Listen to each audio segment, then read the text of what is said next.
leaders have told us that the war on terror may last 100 years. A new kind of war against a shadowy enemy that can never be defeated. Either you are with us, or you are with the terrorists. Generation after generation will have to lay down its liberty in an endless war for global empire. It was a breathtaking display of firepower. And the Pentagon says, we ain't seen nothing yet. The perfect specter to convince populations to relinquish their liberty in the name of security.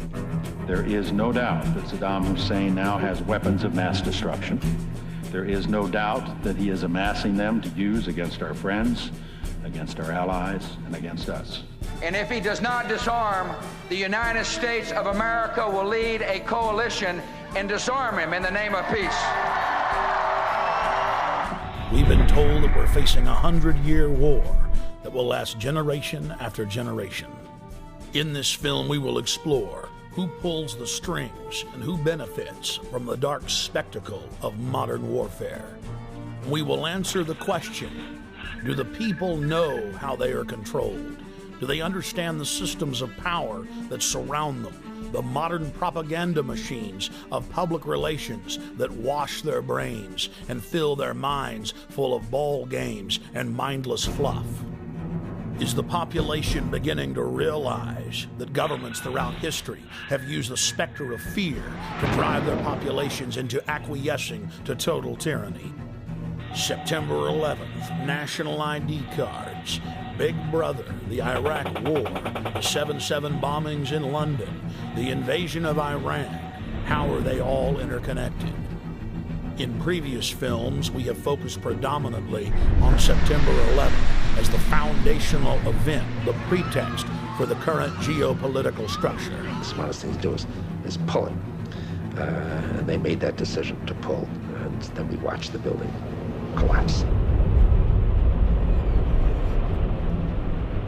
National polls show that most Americans and Westerners believe the official story of 9/11 to be a fraud. And a large part of that majority believes that 9/11 was an inside job. But the establishment press continues to contest any alternative view concerning 9/11. In this documentary, we will first look at historical events that are not contested, events where the fact of government-sponsored terror is not debated, but in fact openly admitted to by Western governments. There are literally hundreds of examples of government-sponsored terrorism in modern history, or what are known as false flag operations. We're going to start by looking at just 5 past examples, then we'll look at several modern cases. What is a false flag? The encyclopedia definition reads, false flag operations are covert operations conducted by governments, corporations, or by other organizations which are designed to appear as if they were carried out by other entities. The name is derived from the military concept of flying false colors, that is, flying the flag of a country other than your own. There are many variants of false flag operations, but one of the most popular carried out by governments is to stage a terror attack or horrible criminal incident and then blame it on your political enemies. One of the best-known cases of a false flag op was carried out by the newly elected Adolf Hitler on February 27, 1933. Nazi documents uncovered at the end of World War II, as well as testimony during the Nuremberg trials, revealed what many historians already suspected, that Hermann Göring had set fire to the Reichstag, the German parliament building. The Nazis then produced their patsy, Marinus van der Lubbe, an extremely mentally handicapped young man who was found rolling around in an alley behind the Reichstag naked. Van der Lubbe was then taken before a Nazi show trial, found guilty, and sentenced to death. He was beheaded on January 10, 1934. Using the crisis he had created to pass laws similar to the USA Patriot Act, Hitler became dictator and set his sights on the world. By March of 1939, Hitler had already seized Czechoslovakia. Having gained both Austria and Czechoslovakia, Hitler desired to move east against Poland. But he did not want to look like the aggressor. Hitler needed an excuse for attacking Poland. It was Heinrich Himmler who came up with a plan. Thus, the operation was codenamed Operation Himmler. On the night of August 31st, 1939, the Germans took an unknown prisoner from one of the concentration camps, dressed him in a Polish uniform, took him to the town of Gleiwitz on the German-Polish border, and then shot him. The staged scene with the dead prisoner dressed in a Polish uniform was supposed to appear as a Polish attack against the German radio station. German radio, newspapers, and newsreels were flooded with images of what appeared to be a dead Polish soldier who had dared attack the Reich. Now Hitler had his excuse to invade Poland, and the nightmare of World War II had begun.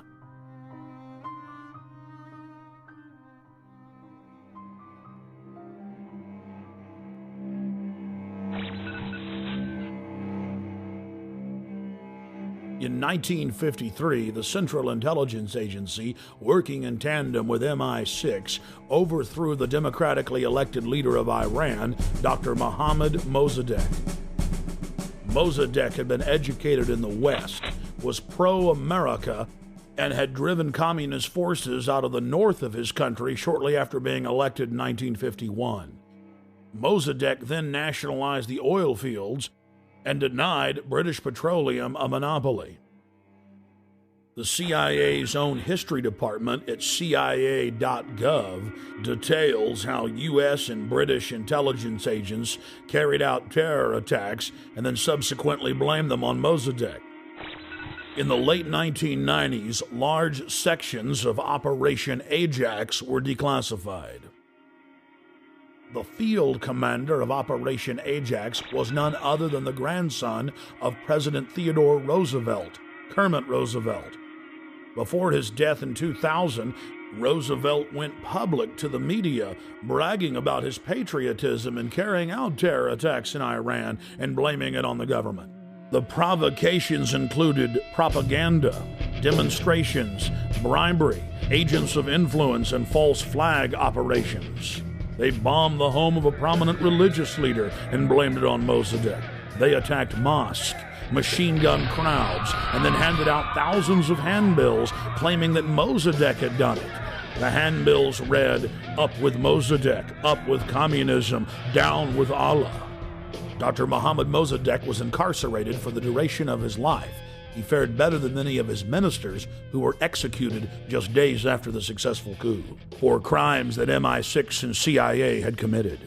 The CIA then formed the dreaded Iranian Secret Police, or Savak, and a 25-year reign of terror and torture then commenced. The operation was seen by Western intelligence agencies as a huge success. The CIA then successfully used the exact same technique in scores of countries to overthrow elected governments and dictators alike.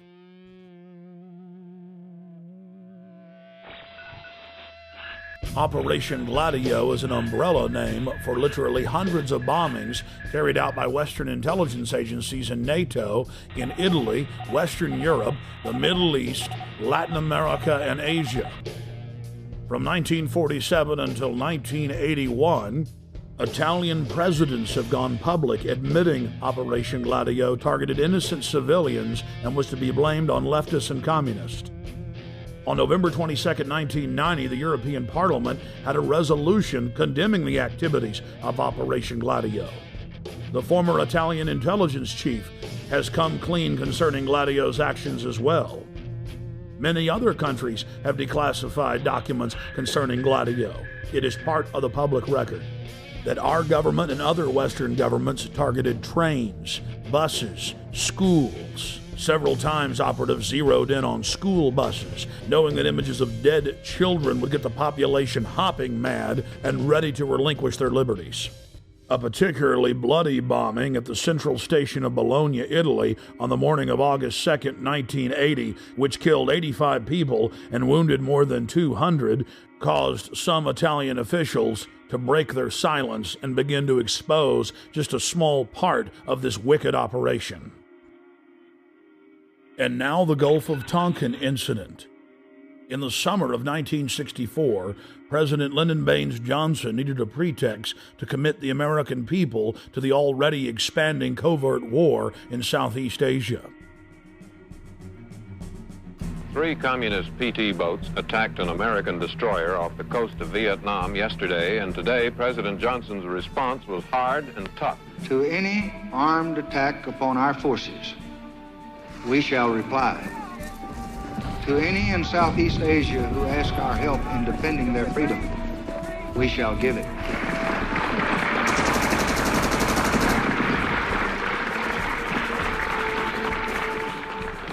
In November of 2001, the LBJ Presidential Library and Museum released tapes of phone conversations with the President and then Defense Secretary Robert McNamara, where they openly discussed plans to use the staged Gulf of Tonkin incident as a pretext to expand the war. Then, in late 2005, the National Security Agency declassified its own official history of the Gulf of Tonkin and admitted that intelligence agency officers had deliberately skewed the intelligence and claimed that Vietnamese patrol boats had attacked U.S. destroyers on August 4, 1964, when in reality they had done nothing, even while being fired on by U.S. forces. Congress then authorized the Gulf of Tonkin Resolution. The Tonkin Lie paved the way for 58,000 American deaths and over 1.5 million dead Vietnamese. On October 6, 1976, 2 time bombs made of C-4 planted on a Douglas DC-8 aircraft exploded, killing all 73 people on board in the most deadly act of airline terrorism in the Western Hemisphere until September 11, 2001. The plane was carrying Olympic athletes from 3 countries, including gold medal winners from Cuba. Declassified FBI and CIA documents show that the convicted bombers of the flight had been given U.S. visas just days before the attack and that they were in the employ of the U.S. government. This had been reported on in respected publications for years, but has now been confirmed by multiple declassifications. Cuban plane bomber was CIA agent. Declassified U.S. government documents show that a man suspected of involvement in the bombing of a Cuban passenger plane worked for the CIA. Luis Posada Carrillas.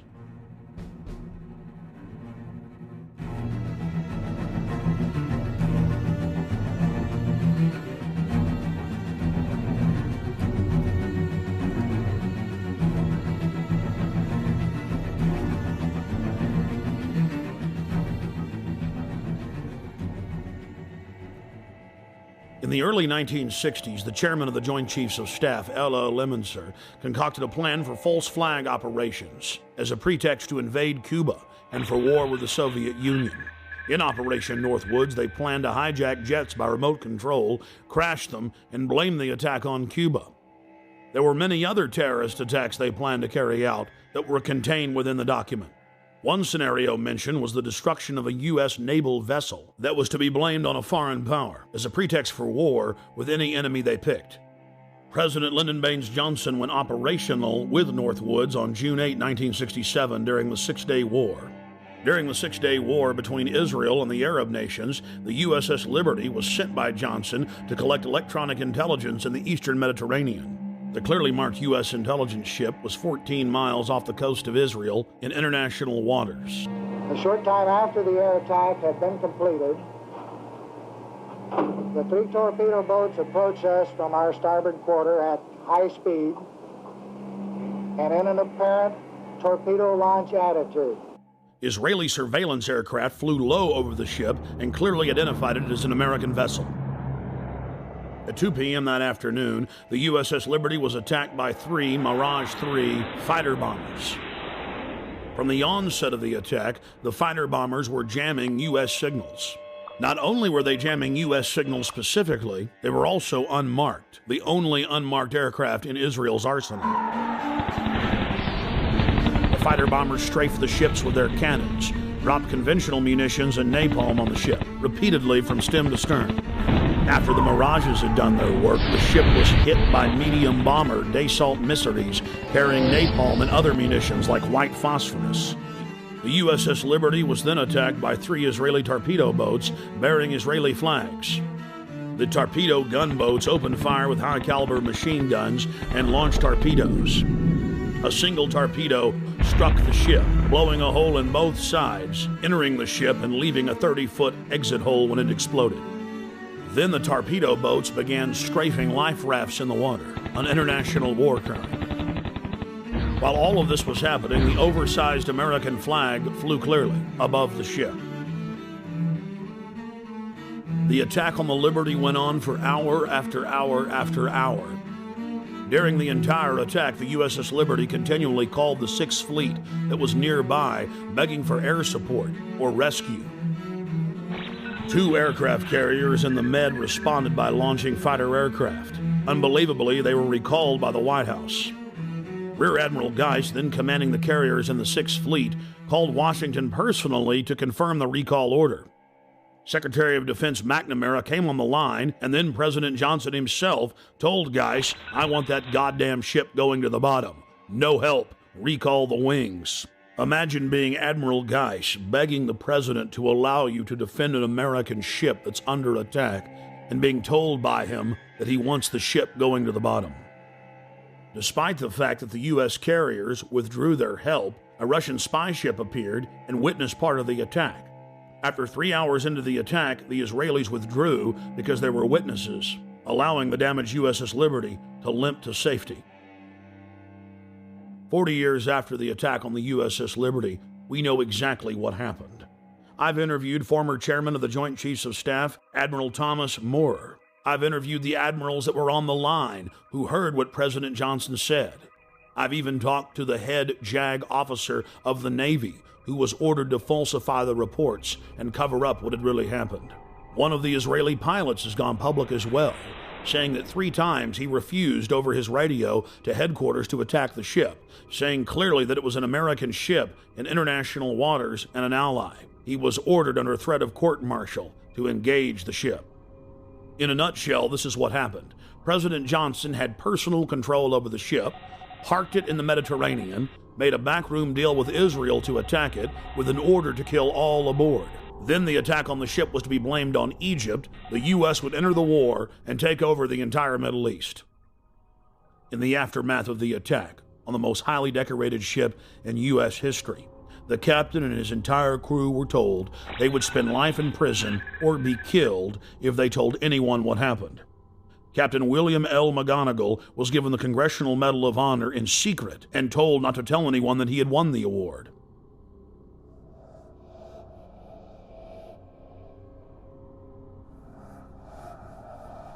Now that we've looked at a small cross-section of historical examples of government-sponsored terrorism, let's fast forward to the horrific attacks of 7/7 in London.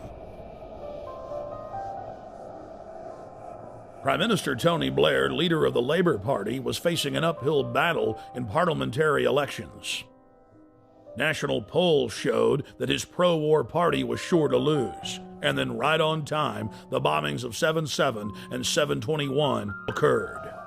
Within days of the London bombings, evidence began to emerge indicating Western intelligence agency involvement. I traveled to London from Austin, Texas, to personally investigate.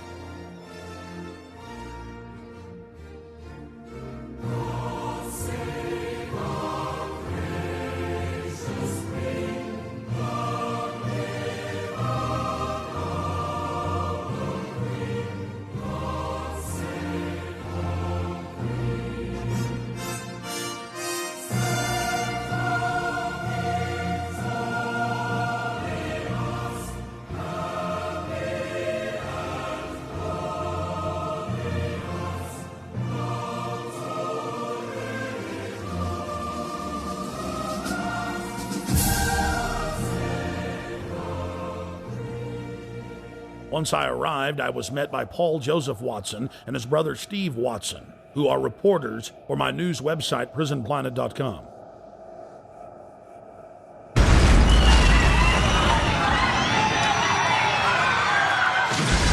To understand the London bombings and who perpetrated them, you first need to look at 3/11/2004, the bombings in Madrid, Spain.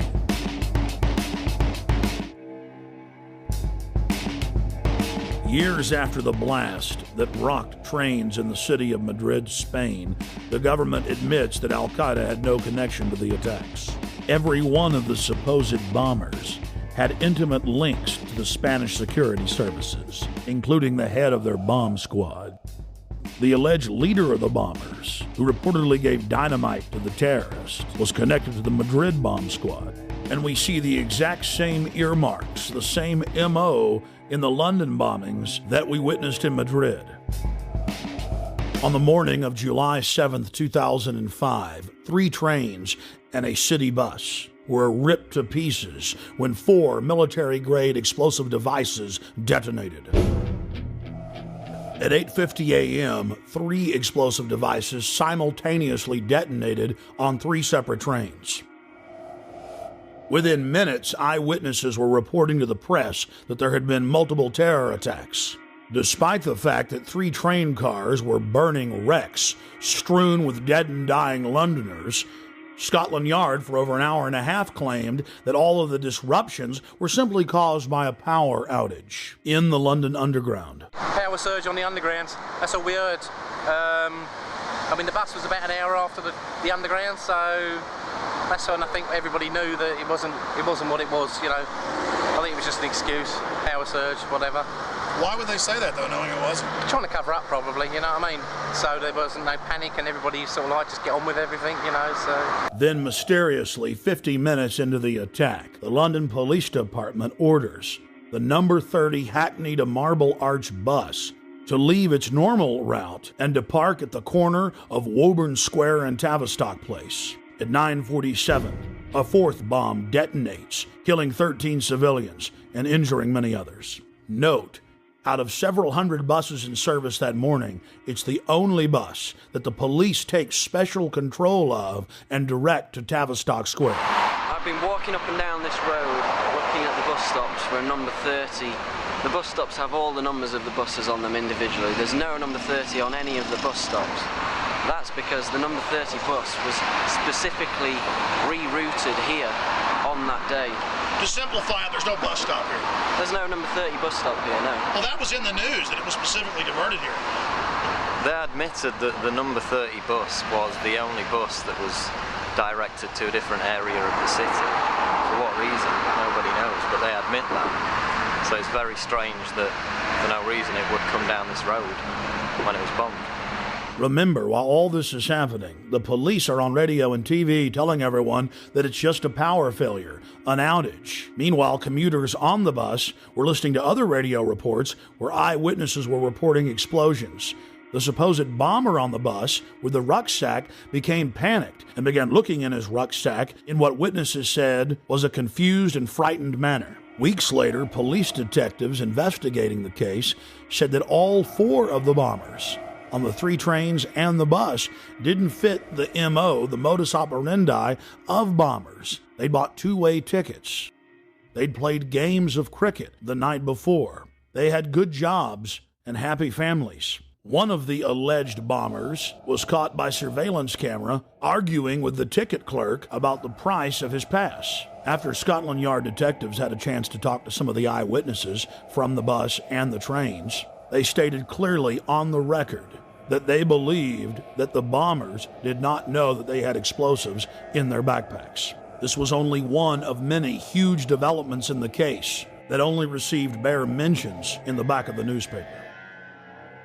The July 29th edition of Fox News Channel's Dayside program revealed that the so-called mastermind of the 7/7 bombings, Harun Rashid Aswad, is a British intelligence asset.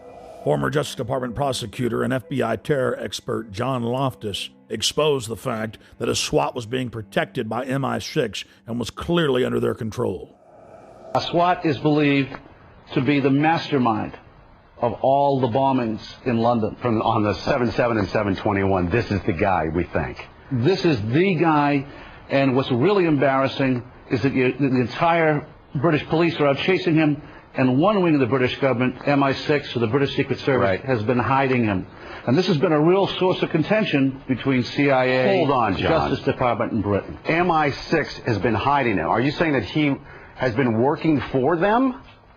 Oh, I'm not saying it. This is what the Muslim sheikh said in an interview in a British newspaper back in 2001. So he's a double agent, or what? He's a double agent. He's working for the, so he's working for the Brits to try to give them information about Al-Qaeda, but in reality, he's still an Al-Qaeda operative.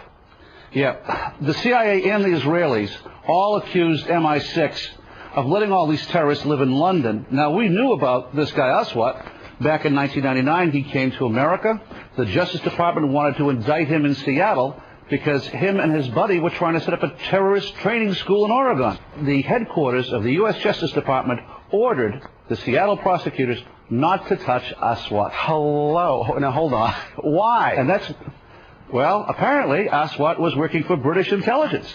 Now, there's a split of opinion within U.S. intelligence. Some people say that the British intelligence fibbed to us. They told us that Aswat was dead, and that's why the New York group dropped the case. That's not what most of the Justice Department thinks. They think that it was just, again, covering up for this very publicly affiliated guy with al-Mujaroub. He was a British intelligence plant. Our CIA says, okay, let's arrest him, but the Brits say no again? The Brits say no. Now, at this point, 2 weeks ago, the Brits know that the CIA wants to get a hold of Haroun. So what happens? He takes off again.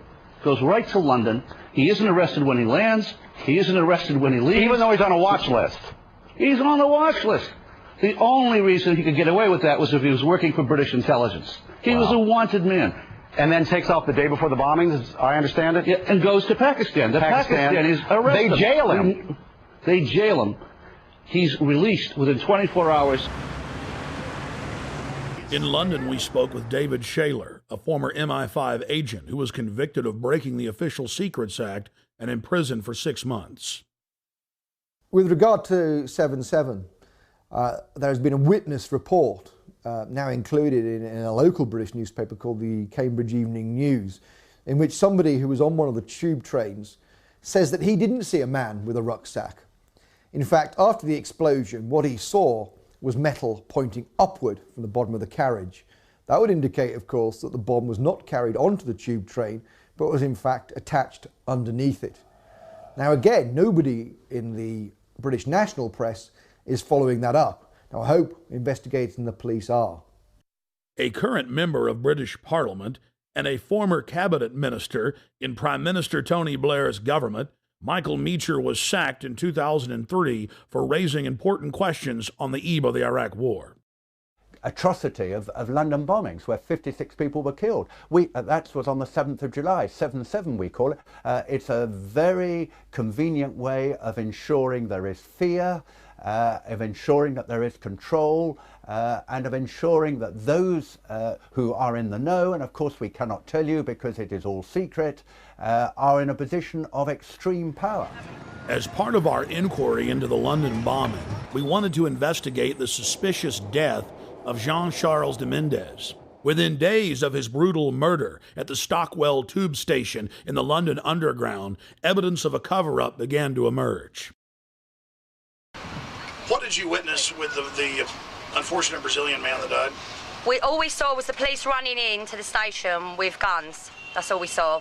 We didn't see anything else at all. And then after that, a couple of seconds after that, we were vacated down South Lambeth Road. That was all we saw. We didn't see anything else. I mean, are you sad for him and his family that he's dead? Oh, yeah, but at the end of the day, he should have stopped and surrendered, shouldn't he? If it's happened in his own country, he would have been shot down as well. So, with all that's gone on, the police were only doing what they thought was best, as far as I'm concerned. Why do you think he ran? Well, because his visa had run out, obviously, but he's not going to have armed police running after him just because his visa's run out, has he? So the police were protecting, you know, the people travelling on the tube, so I don't see any wrong in what the police have done at all. No, I understand your view on that. Why do you think they shot him 8 times in the head? Oh, I don't know. It's a lot of times to shoot him. It is a lot of times to shoot him. How many times did you hear they shot him? 5 at first. 5, and then, no, 3 first, then 5, then it went up to 8. So... And the police admit they tackled him and then shot him. Well, they told him to surrender, didn't they? They told him to stop, and he didn't. He carried on running, so... You know, what else could they have done, as far as I'm concerned? 007, huh? 007. License to kill. Yeah. I still believe that there should be a shoot-to-kill policy. I still believe, personally, but that's my views, you know. I think people should give up their liberty for freedom. All right. London police were later forced to admit that Mr. Jimenez never ran from them, wasn't wearing a heavy coat, and that a special army unit had killed him execution style with over 10 shots to the head at point-blank range. The British government was so desperate to keep the details of the shooting secret that they went so far as to arrest an ITN television journalist who had simply gotten a copy of what would normally be a public police report. Government whistleblowers and police have also been suspended and arrested for telling the truth. We had our details taken and were threatened with arrest simply for asking questions of locals outside the Stockwell station and videotaping police. Where are you based? Austin, Texas.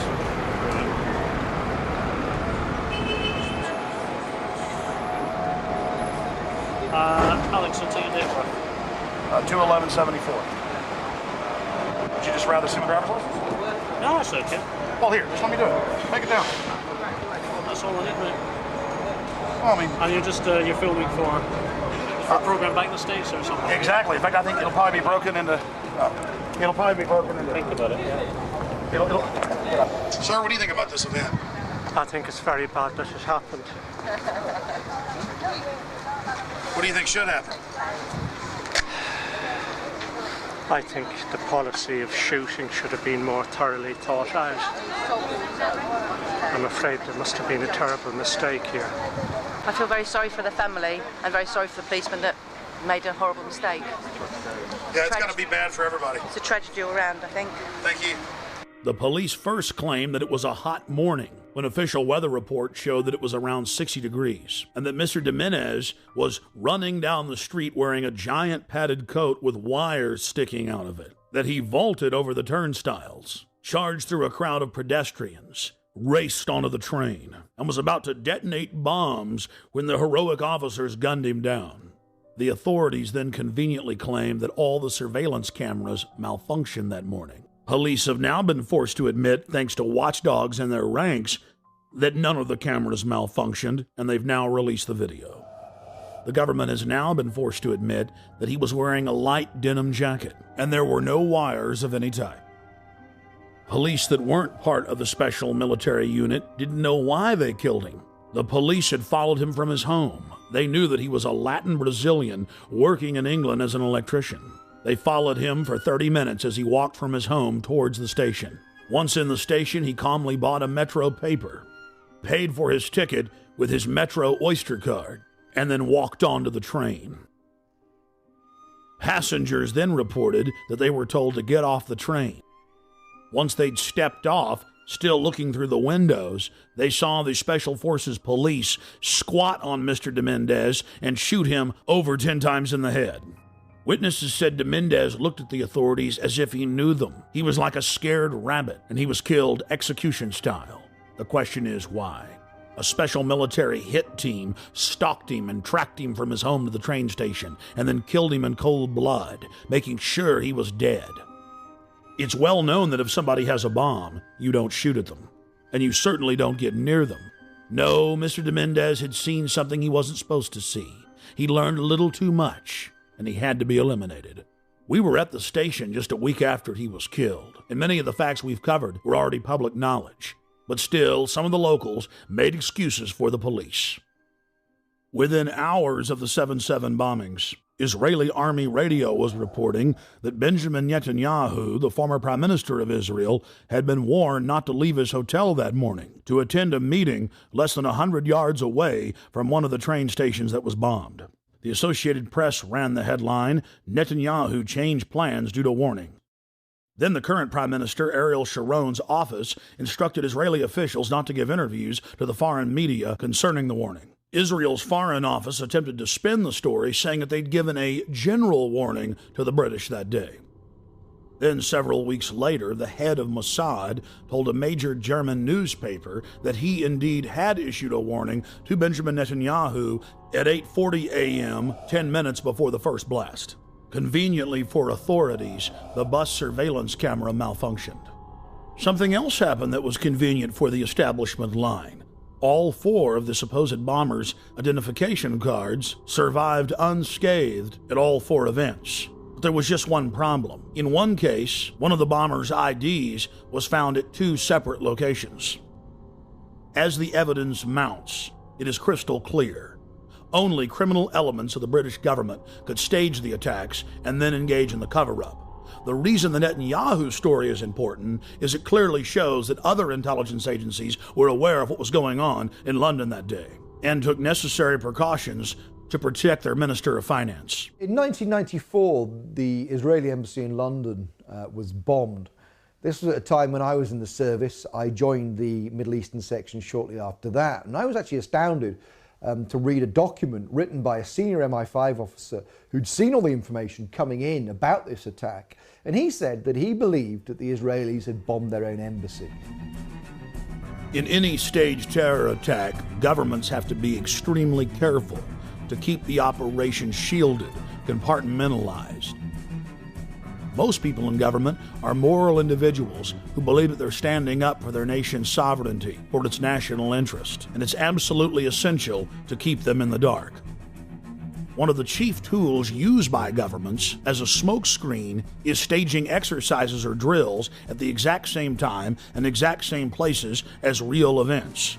When the Oklahoma City Federal Building was bombed, the Bureau of Alcohol, Tobacco, and Firearms was staging an anti-terror drill with their bomb squad on the morning of April 19, 1995, at the same time that the real event took place. On the morning of September 11, 2001, the Pentagon was running 5 separate drills, 2 of the drills targeting the exact same targets at the exact same time. That caused NORAD to stand down, believing it was just a drill. And London was no different. It's important to note that those taking part in the drills need not know that they're part of a larger operation. In fact, it's better for the conspirators that they not be informed. One of the chief reasons this is done is so that if any of the operatives carrying out the attack are caught by other elements of the government, they can simply claim that they were taking part in a drill or an exercise. NSA, Infopol 9, and Echelon-type systems that are scanning for terrorist chatter will be fooled into believing they've simply picked up part of an exercise. On the morning of 7/7 in London, there was a simultaneous exercise targeting the exact same trains, the exact same bus, at the exact same locations, at the very same time. What we're supposed to believe is some kind of coincidence. There was also an anti-terrorist drill going on 7/7. And again, just like 9/11, they were talking about attacks on the same targets, the same kind of tube stations, and exactly the same time as the actual attack happened. We learned of the drills of 7/7 on 7/7 from Peter Power, the head of Visor Consultants, a crisis management firm based in London. Mr. Power was the former spokesperson for Scotland Yard. Mr. Power told National British Television, ITN News, about the drills. Today we were running an exercise for a company, bearing in mind I'm now in the private sector, and we sat everybody down in the city, 1,000 people involved in the whole organisation, but the crisis team, and the most peculiar thing was we based our scenario on the simultaneous attacks on the Underground and mainline station. So we had to suddenly switch an exercise from fictional to real. And one of the first things is, get that bureau number. When you have a list of people missing, tell them. And it took a long time. Just to get this right, you were actually working today on an exercise that envisioned virtually this scenario? Almost precisely. I was up until 2 o'clock this morning because it's our job, my own company, Visor Consultants. We specialise in helping people to get their crisis management response. How do you jump from slow time thinking to quick time doing? And we chose a scenario with their assistance which is based on a terrorist attack because they're very close to a property occupied by Jewish businessmen. They're in the city, and there are more American banks in the city than there are in the whole of New York. A logical thing to do. And I've still got the... I was going to say, how extraordinary today must feel for you as it unfolds. He repeated himself to BBC Radio 5. The thing that concerns me is that what are we doing for the thousands of men and women actually who are in London working? And I say that because at 9:30 this morning we were actually running an exercise for over a company of 1,000 people in London based on simultaneous bombs going off precisely at the railway stations that happened this morning. So I still have the hairs on the back of my neck standing upright. To get this quite straight, you were running an exercise to see how you would cope with this, and it happened while you were running the exercise? Precisely. And it was about 9:30 this morning. We'd planned this for a company, and for obvious reasons I don't want to reveal their name, but if they're listening they'll know it. And we had a room full of crisis managers for the first time they met. And so within 5 minutes we made a pretty rapid decision, this is the real one. And so we went through the correct drills of activating crisis management procedures to jump from slow time to quick time thinking and so on. If we use a standard actuary employed by major insurance companies to calculate the probability of these events coinciding in a 10-year mean, we learn that the probability of this happening is greater than 1 in 300 tetragillion. To put that in perspective, that's a number with 41 zeros behind it. That is trillions and trillions and trillions and trillions and still more trillions times greater than all the grains of sand in all the world. To put that number in perspective, it has 41 zeros. Scientists using supercomputers have estimated that the Earth has over 7 quintillion grains of sand. A quintillion has 18 zeros. It would appear as some way of stopping the response of the emergency services or providing some kind of cover for what must be operations orchestrated in some way by the state. The evidence is overwhelming. All the telltale signs are there of government-sponsored terror. Only the British government had the know-how to carry out the attacks and to control the situation before and after the bombings. And of course, there's all the other admitted cases where the British government has hired terrorists to carry out assassinations or carried out bombings in their own country as a pretext for political control. And then, of course, there's qui bono, Latin for who benefits, who stands to gain. In the weeks leading up to 7/7, Tony Blair's poll numbers had fallen to the lowest point in his 7-year administration. His Labour Party was sure to lose the parliamentary elections. Support for the war was dismal. Despite the bombings, which did improve his approval ratings and support for the war, he was still only barely able to maintain control over the British House of Commons. In the wake of the bombings, Tony Blair's administration descended on the British people with a raft of tyrannical legislation, attacking the press, freedom of assembly, and setting up the conditions needed for a martial law takeover of the nation through the Civil Contingencies Act. And of course, the bombings took place while world leaders were meeting in Scotland, so Bush and Blair could grandstand and blame the whole thing on Iraq, legitimizing their war. Despite the fact that the G8 World Summit was coming to England on July 7th, the British government lowered the terror threat on the London Underground in early June and conveniently lowered security. We were told that we invaded Iraq to bring the nation freedom, but Pentagon documents show their real plan was to balkanize the nation into 3 or 4 sections and foment endless sectarian civil war. The true objective was to ensure the nation remained in turmoil as a pretext to build permanent military bases, as well as delivering long-term profits to defense contractors. Think about it. Do defense contractors make more money if they were just in Iraq a year? Or now the projected decade? United States, British, and Israeli forces have all been caught repeatedly carrying out staged terror attacks in Iraq in an attempt to keep the war going. In the interest of time, we'll look at just one example.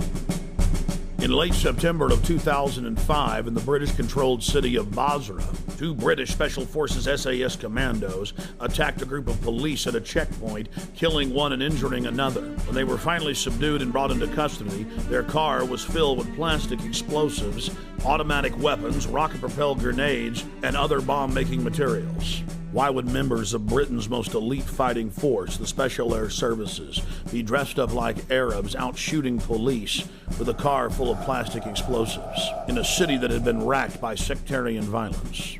The governor of Basra in Iraq ordered that the British soldiers be held for trial for the murder they'd committed. Within hours of their incarceration, dozens of British tanks and hundreds of soldiers assaulted the main police station in Basra, killing jail guards and police in the process to free the 2 commandos. Over 150 prisoners escaped, and the controlled mainstream media reported on the incident as if it was no big deal. We cannot wait for the final proof, the smoking gun. It could come in the form of a mushroom cloud. The United States knows that Iraq has weapons of mass destruction. Saddam Hussein already possesses 2 out of the 3 key components needed to build a nuclear bomb. In early February of 2006, members of the British government leaked documents that the White House admits are authentic. Known as the White House Memo, it is the minutes of a pre-war meeting between Prime Minister Tony Blair and George Bush in the Oval Office. The minutes contain the discussion of a classic false flag operation, where Bush tried to lure Saddam into war using UN aircraft. Mr. Bush told Tony Blair of the extraordinary plan during a meeting in the White House on January 31, 2003, 6 weeks before the war started, the Times of London reported. The Times reads, President Bush had plans to lure Saddam Hussein into war by flying an aircraft over Iraq painted in UN colors in a hope he would shoot it down. The memo also contained details of President Bush's plan to have defectors claim they had seen weapons of mass destruction that didn't exist. Well, it is perfectly true that we now know that the evidence, both in the United States and in Britain, which was put before the people, turns out to be wrong. It was known to be wrong. It was fed to Parliament. It was fed to Congress in order to get the necessary support. But we don't want the smoking gun to be a mushroom cloud. When Congress threatened to block the reauthorization and expansion of the USA Patriot Act in 2006, President Bush announced that he would still enforce the law even if it was not a law. That, by its definition, is dictatorship. When President Bush was caught secretly paying off reporters and newspapers and television stations across the country to the tune of $1.6 billion in 2 years, the Governmental Accounting Office declared it illegal. Every single action by itself was a felony, and there were tens of thousands of instances. President Bush simply said that he was above the law, and it didn't matter if Congress said it was illegal, he was going to continue the practice. When a leader declares themselves above the law, you are living in an official dictatorship. We have found out from our time in the services that there are certain people in the press who work as agents of influence of the intelligence services. In Britain, it's very easy to reward people with privileges, with contracts, with honours, with appointments to the House of Lords, with knighthoods and so on. So no money has to change hands, but those people know very clearly that they have a job to put out propaganda on behalf of the services. Now, I have no problem, of course, with the services arguing their case in the media, but if they're going to do that, like anybody else, they should declare where they come from and why they're stating that point of view. Fortunately, as a result of our book, Spies, Lies and Whistleblowers, one of the prominent agents of influence, in fact, two prominent agents of influence, Dominic Lawson and Con Coughlin, who both work for the Sunday Telegraph, have had to resign. Because, of course, once you're exposed as an agent of influence, you can no longer do that job because people just simply say, well, he's saying that because he's working to an MI6 brief.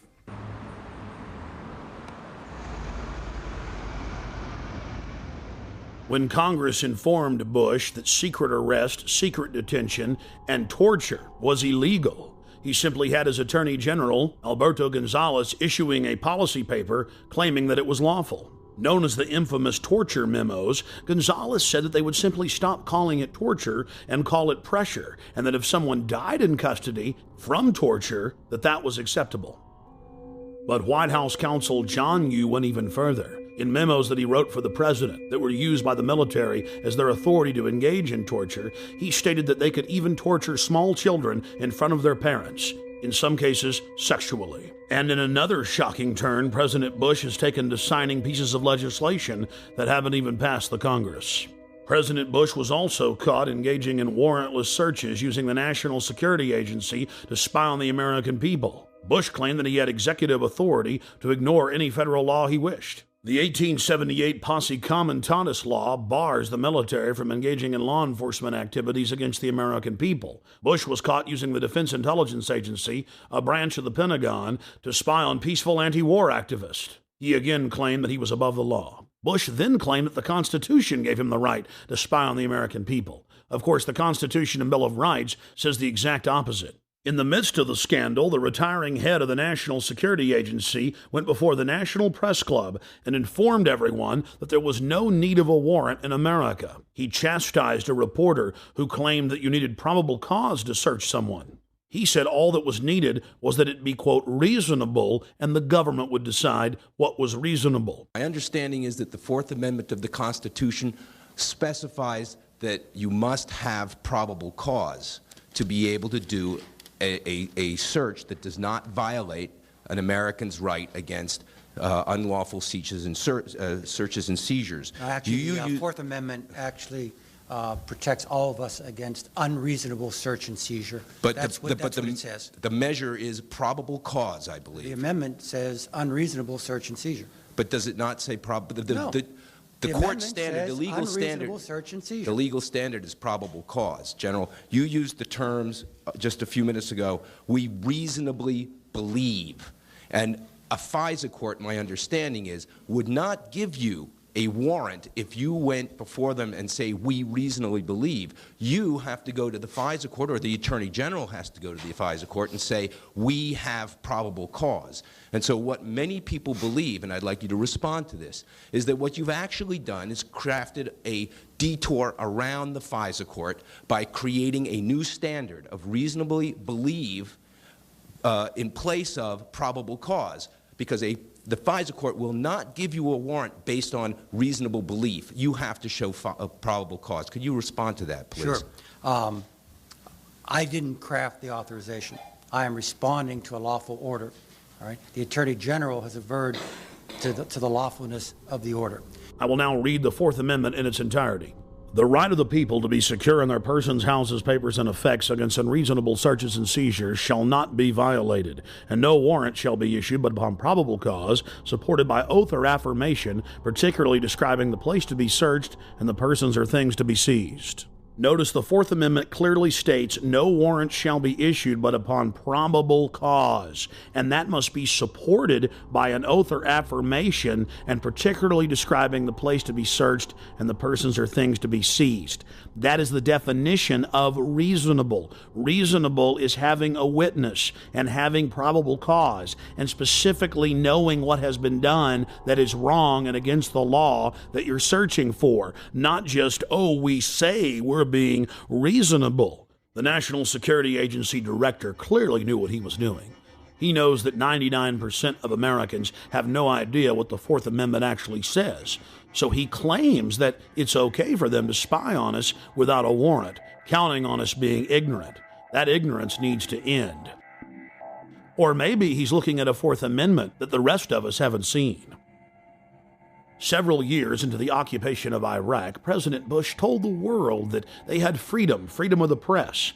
Now it's been revealed that if you write one story critical of the occupational government, you are instantly arrested and sentenced on average to 30 years in prison. In some cases, reporters are simply executed or tortured. Then it came out that the Pentagon was covertly controlling almost every major newspaper in Iraq, and that PR firms were writing most of the stories in the United States. But it's not just going on in Iraq. Billions and billions of dollars a year are spent paying off reporters, planting fake news stories, and producing fake newscasts. The military calls this InfoWars, seizing the mind of the enemy, and they are treating the American people like an enemy. When you learn that the Pentagon, the CIA, and the White House are openly engaging in military-style propaganda against the American people, then you begin to realize why large portions of the American population simply don't have their facts straight. We asked David Shaler about MI5 and MI6 connections to Al-Qaeda. I learned of an operation in which MI6, the British External Intelligence Service, had funded Al-Qaeda to carry out an operation to try and assassinate Colonel Gaddafi of Libya. Once I'd become briefed on a plot in which MI6 was funding our terrorist enemies without government permission, I no longer wanted to be part of that setup. We also spoke with former MI5 agent Annie Machon, herself a whistleblower, exposing MI5 and MI6 wrongdoing. I went public in conjunction with my partner because we'd seen so many dreadful things going on, and we believe that the British public deserves better protection. My own not as much government but intelligence services were carrying out operations in which innocent Libyans died.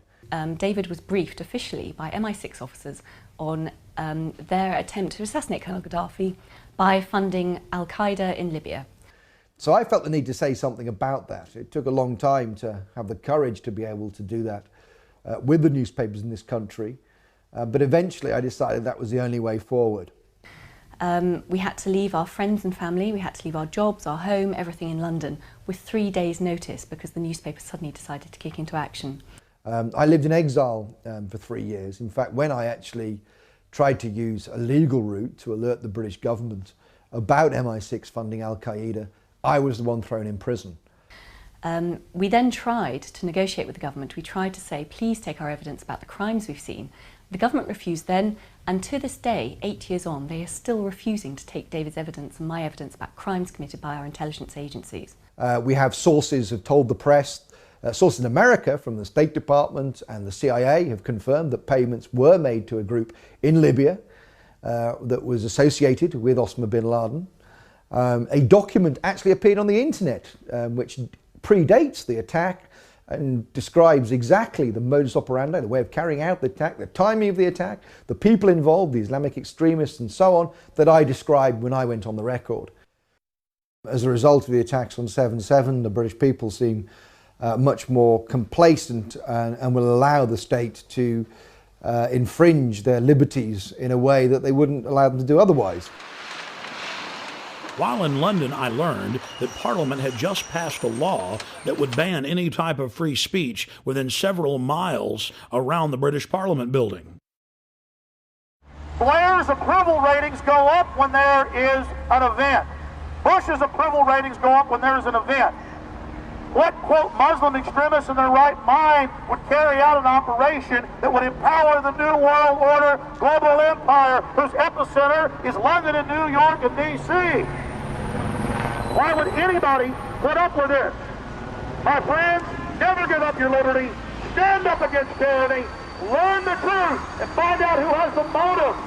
Find out who has the motive to scare you into submission, to intimidate you, to bully you, into accepting their wars of global war and empire and genocide.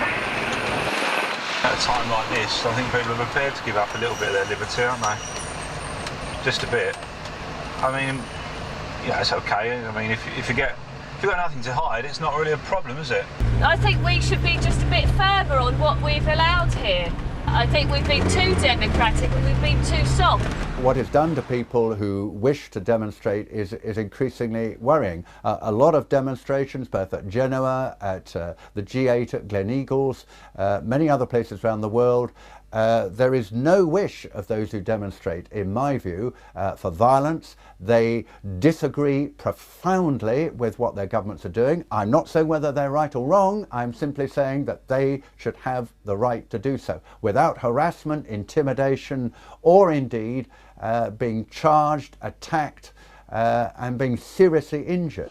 Because the only ones who are going to be allowed to have the big loudspeakers out in the public areas, just like in China, are going to be the state. I must say one of the things that does concern me is Brian Hoare, who camped outside Parliament in the square, which actually faces the parliamentary buildings, faces the large iron gates where ministers come in and MPs go in and out. It may be ignored, he may be laughed at, he may be mocked, but at least he is able to do it, and some people may listen, and you may have more effect than we realise. Now, we call that, or at least we used to call that, free speech.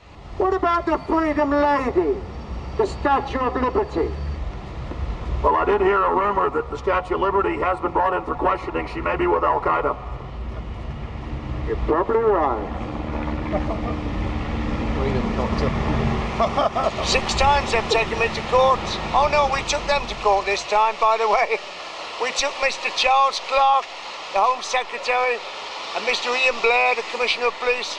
I was the complainant, they were the defendants, and it was found in my favour. It is very much a concern that we've actually got an Act of Parliament which in one of its sections is clearly designed to prevent him or people like him putting across a message which they feel passionately about and which could be heard within the confines of Parliament. I find that very worrying. I bullhorned Parliament 3 days before the law went into effect.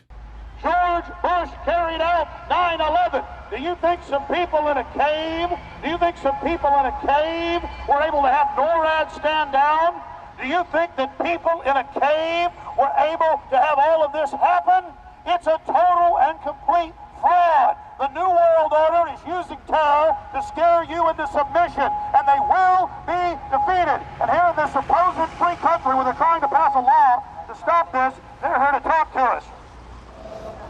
witnessed local activists bullhorning Parliament, and the local police didn't have a problem with that. But as soon as I got on the bullhorn and began talking about pertinent issues, they became very upset and enrolled me into some type of troublemaker database. You've got to understand that governments stand to gain from terror, to scare you into submission to attack. Dick Cheney, in September of 2000, openly wrote a document called Rebuilding America's Defenses, and he said, we need a Pearl Harbor event. The U.S. government wants to carry out terror attacks to blame it on their enemies. 9/11 was a self-inflicted wound. 9/11 was an inside job. It was orchestrated. It was engineered by the globalists. A few weeks after returning to the United States, I then read in the newspapers in horror that I had indeed been enrolled in a terrorist database. The identity cards, the compulsory identity cards that have been proposed for the first time in our history, around about 80% of the British people oppose the introduction of these cards. And it's not just cards, it's the databases that go behind that allows the state to access private information and so on. And yet as a result of 7/7, it seems that these things will be steamrolled through our Parliament. Wherever we look at the moment, there are assaults on civil liberties as a result, of course, of the so-called war on terror. Similar guidelines have been implemented inside the United States. A Virginia anti-terror training manual lists property rights activists as potential terrorists. A Texas manual lists those wearing Levi's jeans, having cell phones, and who are, quote, friendly towards the police as potential terrorists. In Arizona, they list those that make frequent references to the U.S. Constitution as potential terrorists. All of these guidelines have been produced by the federal government and distributed at the state level. The federal government itself has told police to be on the lookout for drivers who have road almanacs or driver atlases.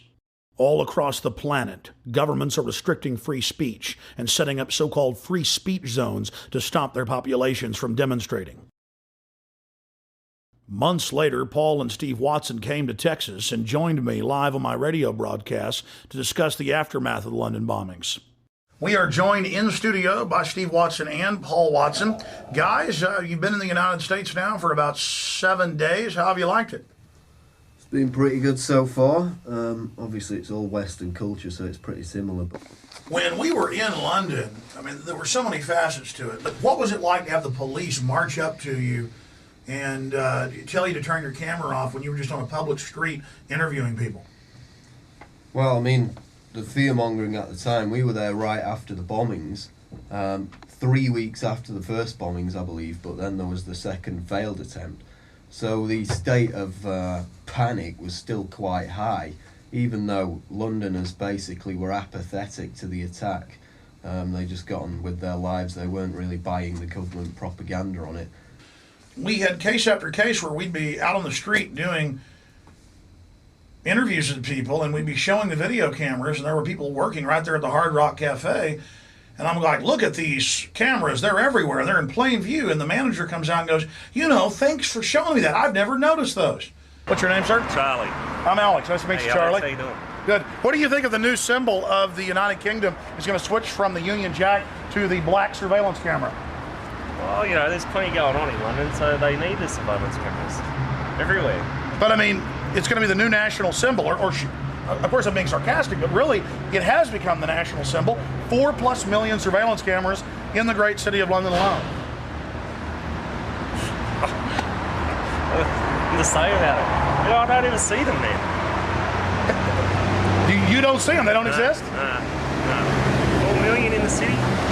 That's the first time I've even noticed they're there, and I've been working here a year.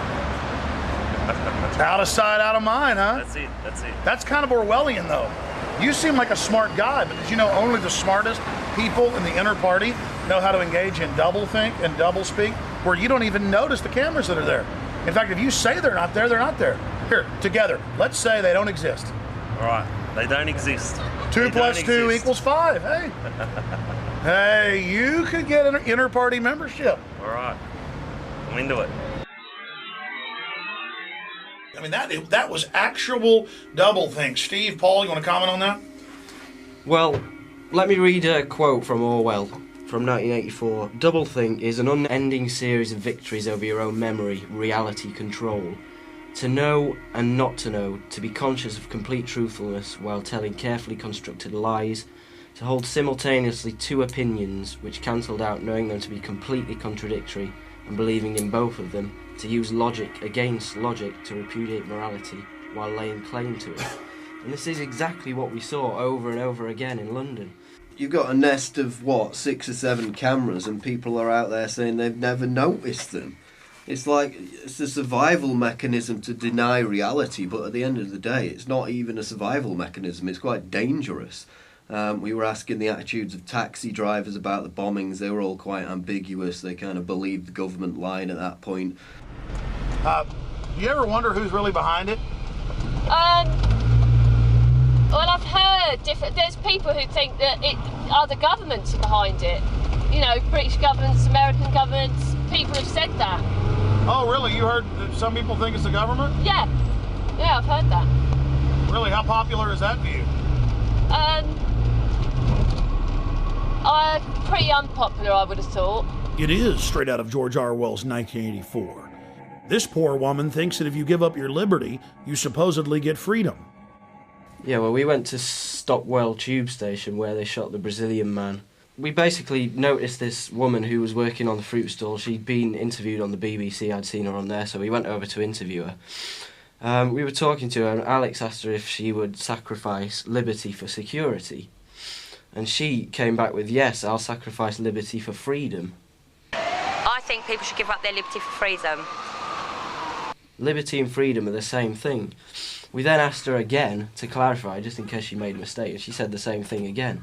She was willing to give up liberty for freedom, which is really, it's direct doublethink, because the two things mean the same thing. We found the same mindset in Crawford, Texas, outside Bush's ranch, that we witnessed in England. Populations who are willfully ignorant, who revel in being lied to. Well, we're on our way out to Crawford, where President Bush is vacationing for 5 weeks. He spent about a fourth of his time in the administration out here at his Hollywood set. Though he admittedly is afraid of horses and cows and many other forms of wildlife, and of course he was born in Kennebunkport, Maine, and spent most of his life there, he likes to put on a cowboy hat and a big belt buckle and strut around. He meets with all these different world leaders and decides to, basically how to carve up the world. He meets with the Saudi leaders and holds hands with them. He meets with Ariel Sharon. He meets with leaders from all over the world, but he certainly doesn't meet with the mothers of dead soldiers.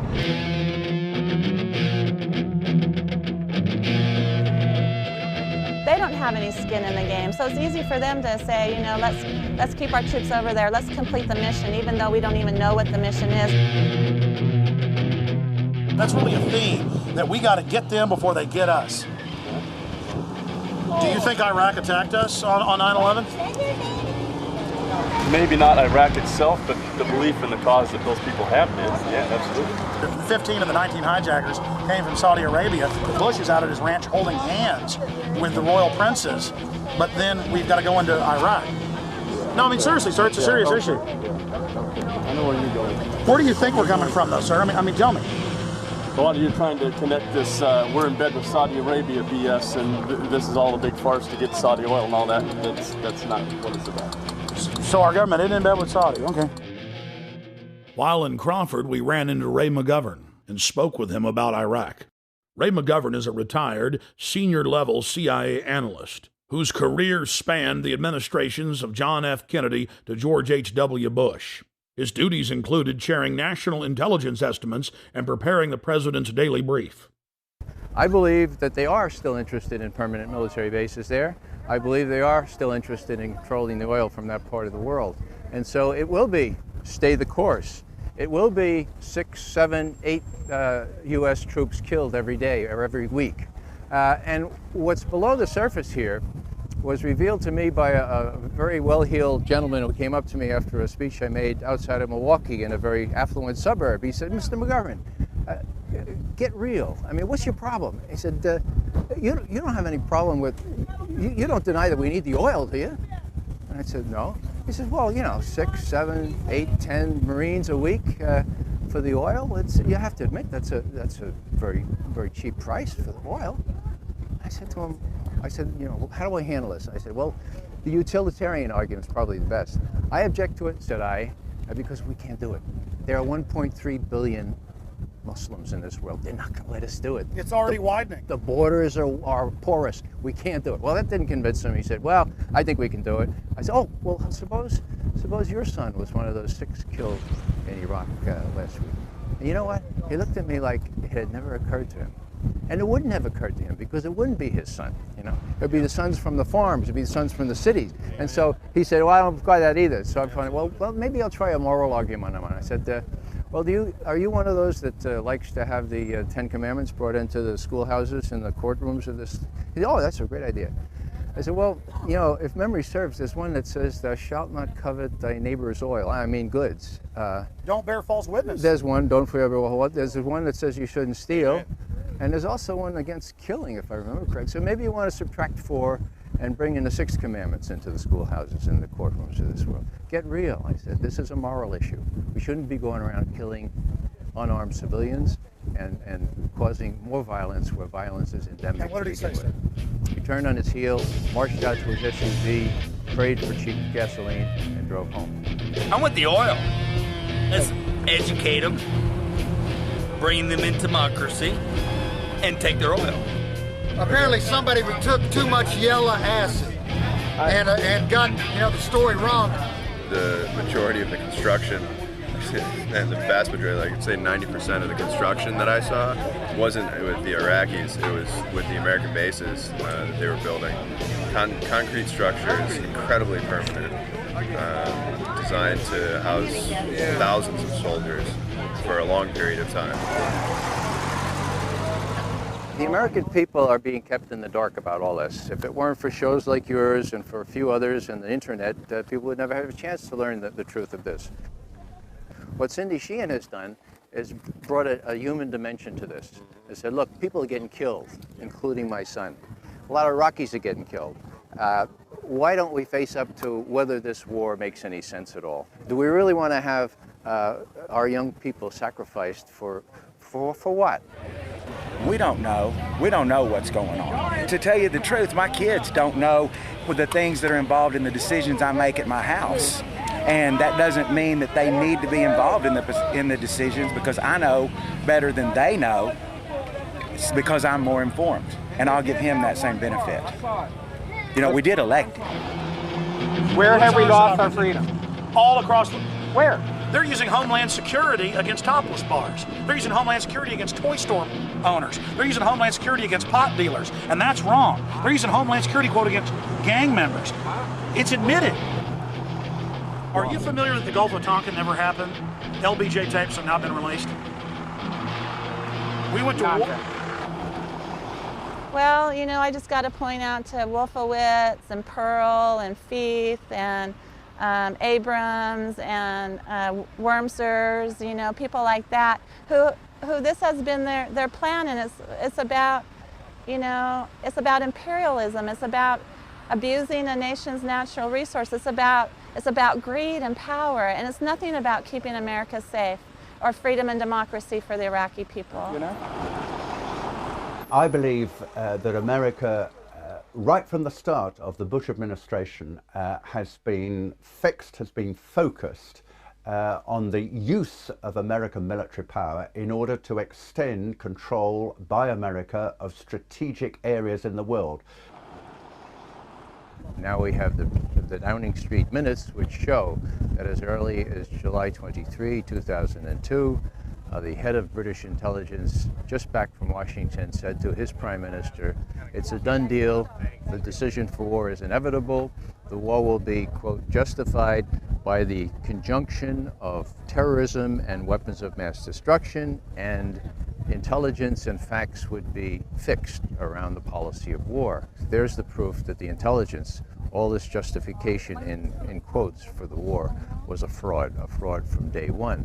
The Project for a New American Century, the think tank, with the report called Strengthening America's Defenses. This is frankly a demand for full spectrum dominance by the United States. I think the most chilling aspect of the Project for a New American Century document is this kind of transformation of our foreign policy, this kind of strengthening of America's defenses is a revolutionary change and is not going to happen at all quickly, absent a new catalyst of massive proportions, for example, a new Pearl Harbor.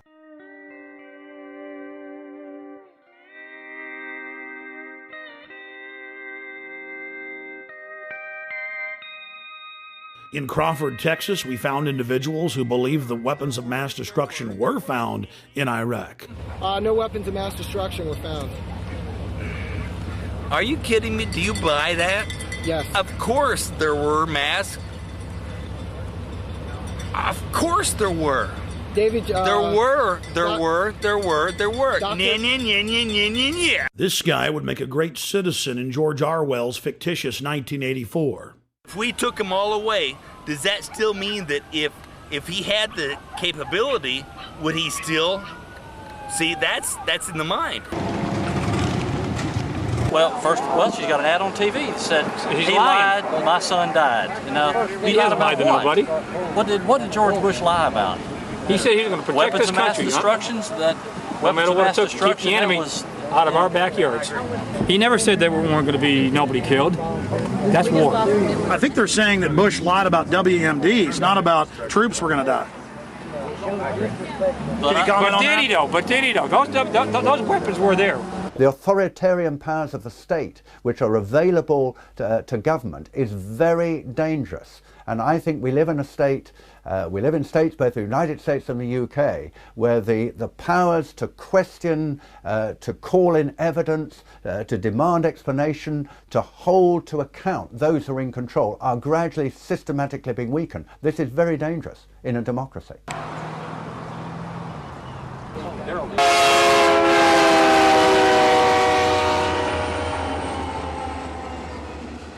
Now, Dick Cheney and John Bolton and others have been saying Iran poses an immediate danger. They could get a nuclear weapon before we know it. All the same things they said about Iraq. And so we have to do something about that now. You know, he said the same thing about Iraq, and like you said, he was caught red-handed. It's proven to be lies. Why should we believe him about Iran?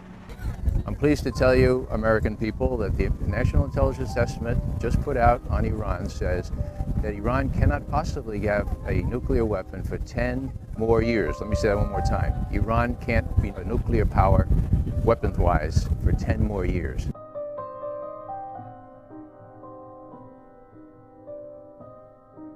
We have to look at whether our governments are creating enemies so that they can justify what they do.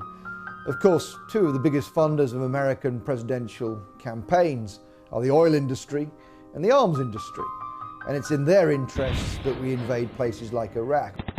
We're going to let the Israelis, or we're going to do it ourselves, attack the nuclear facilities in Iran. Now, people say, that's crazy. That is absolutely crazy. I agree. The problem is, folks, the people running our policy toward Iraq and Iran were widely known in the 1980s when I was briefing the Vice President and others as the crazies, okay? The crazies. You come in on Monday morning and somebody would say, guess what the crazies did late Friday night? And you'd know exactly who the reference was. It was to Wolfowitz, it was to Pearl. So all the same folks, some of them who have deserted the sinking ship like proverbial rats, okay? But it was Feith, Wolfowitz, and the rest of them. They were the crazies. There's a lot of other people that are have a dissenting opinion about this war, and then has another view of this war other than Cindy Sheehan, and other people have lost sons in this war and daughters. She needs to really go home and do this little protest some other way besides trying to make things sound like she's the only voice of America. 3 weeks later, this gentleman and many others got their wish. Free speech was banned for hundreds of square miles around Bush's Crawford Ranch. Now you can only protest on private property or designated free speech zones where no one can even see your protest. Look, tourist stuff's popped up here now. Let freedom ring. We decided to cap off our day in Crawford by traveling down the public highway to where the Secret Service had blocked off the public road 2 miles before the entrance to Bush's ranch. We were promptly told, as if America is now a third world police state, to get out of there, despite the fact that we were credentialed press. You need to get back in your car and keep seeing. Really? Yeah, you have to get off the road. Oh, we're off the road, okay. Or is it all right to stand over here? Past your cars where you can stand.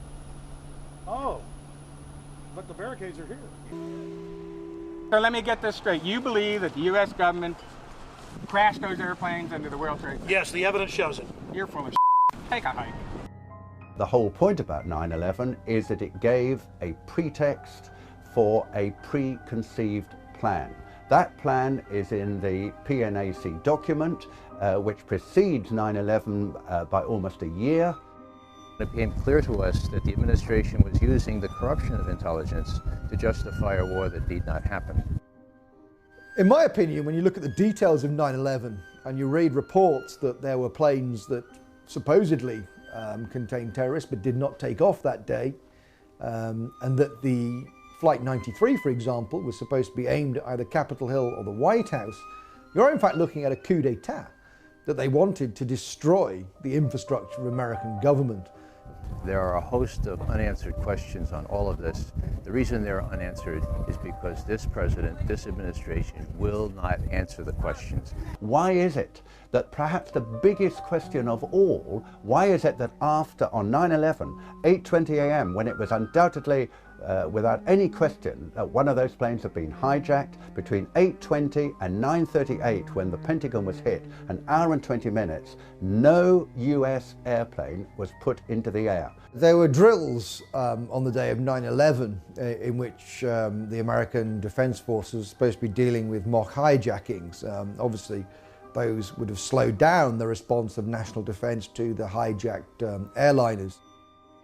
If American passenger jets go off course and they are tackled by American fighter jets, the default position is to shoot them down. And yet in this case, of course, none of that happened.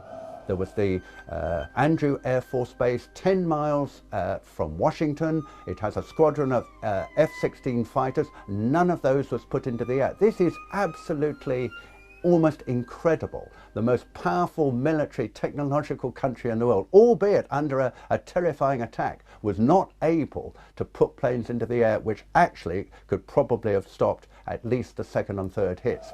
And we've got to ask why George Bush sat there with a group of school children for 16 minutes after he'd been alerted to a plane going into the second tower. The president's in Sarasota. He's told that the second plane has hit the World Trade Center. And the Secret Service guy immediately says, "We're out of here." The president stays for 30 minutes, folks, for 30 minutes. Now, how do you explain that?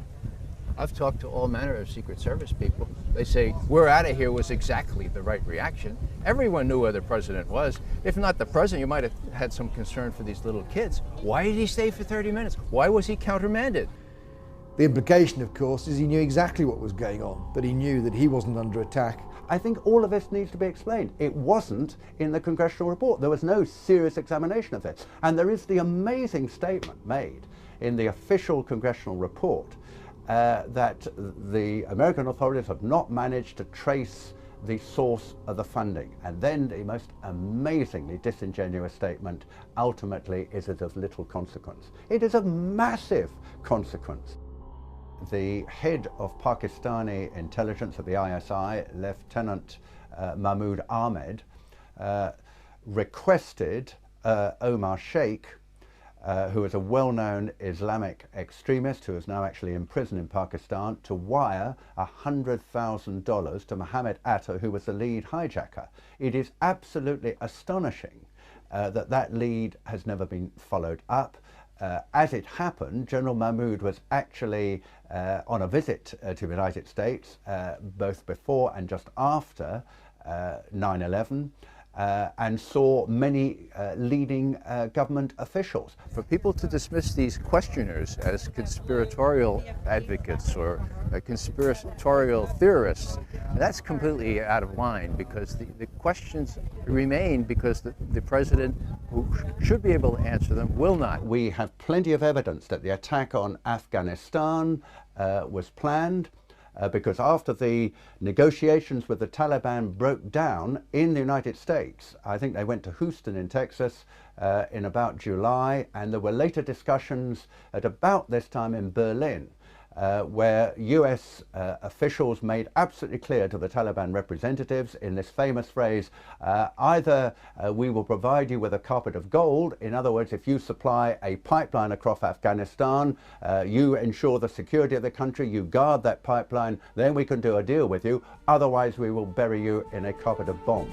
In the years since 9/11, scores of highly regarded individuals have gone public to express their serious doubts about 9/11. These include former presidential advisor and CIA analyst Ray McGovern, the father of Reaganomics and former Assistant Secretary of the U.S. Treasury, Dr. Paul Craig Roberts, BYU physics professor Stephen Jones, former German Defense Minister Andres von Bülow, former MI5 officer David Shaler, former Blair cabinet member Michael Meacher, former chief economist for the Department of Labor during President George W. Bush's first term, Dr. Morgan Reynolds, and many more. In early June of 2006, we traveled to Chicago to meet with fellow 9/11 truth seekers and expose the official story as a fraud. You cannot hide the truth. You will not hide the truth. It's coming out. Your crimes are coming out. Ladies and gentlemen, 9/11 is an inside job. It's a self-inflicted war. It's a government false flag terror operation. Research it. More people are waking up every single day. More people realize what the stakes are. They love their families, and they understand that the government is carrying out terrorist attacks as a pretext to re-engineer America into a police state. Why? To capture us to be their political slaves, to use us as an engine of global empire, to invade the planet. While in Chicago, we had a chance to again speak with former MI5 agent Andy Michon. I'm convinced that 9/11 was an inside job. And there are a number of compelling reasons why I think it was an inside job. Primarily, the collapse of the Twin Towers, which look to me to be controlled demolitions. Also the collapse of Building 7 of the World Trade Center complex. Also the fact that the air defences were stood down that day, who benefited from the attacks, of course. So there were a lot of put options put on the airlines that suffered during those attacks. It's a whole range of different evidence that adds up to something very, very suspicious about 9/11. I feel passionately that we need to expose the government involvement in 9/11, because if we don't, they will keep doing this in future. There will be another attack in order to justify another unjustifiable war. We also spoke with Dr. Morgan Reynolds. No matter how much our inert public wants to avoid this, it's eating away. It's willful denial, willful ignorance. It's eating away at the underbelly of America. And we aren't going to solve our problems by ignoring 9/11.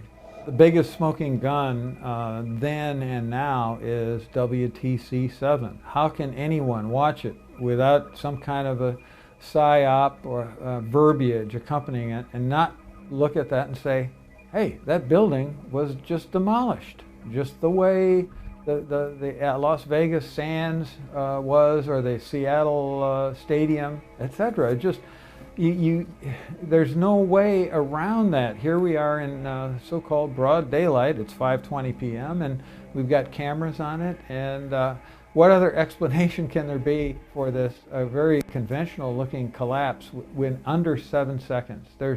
That just has crime, inside job written all over it. We need real convictions. We need arrests. We need prosecutions.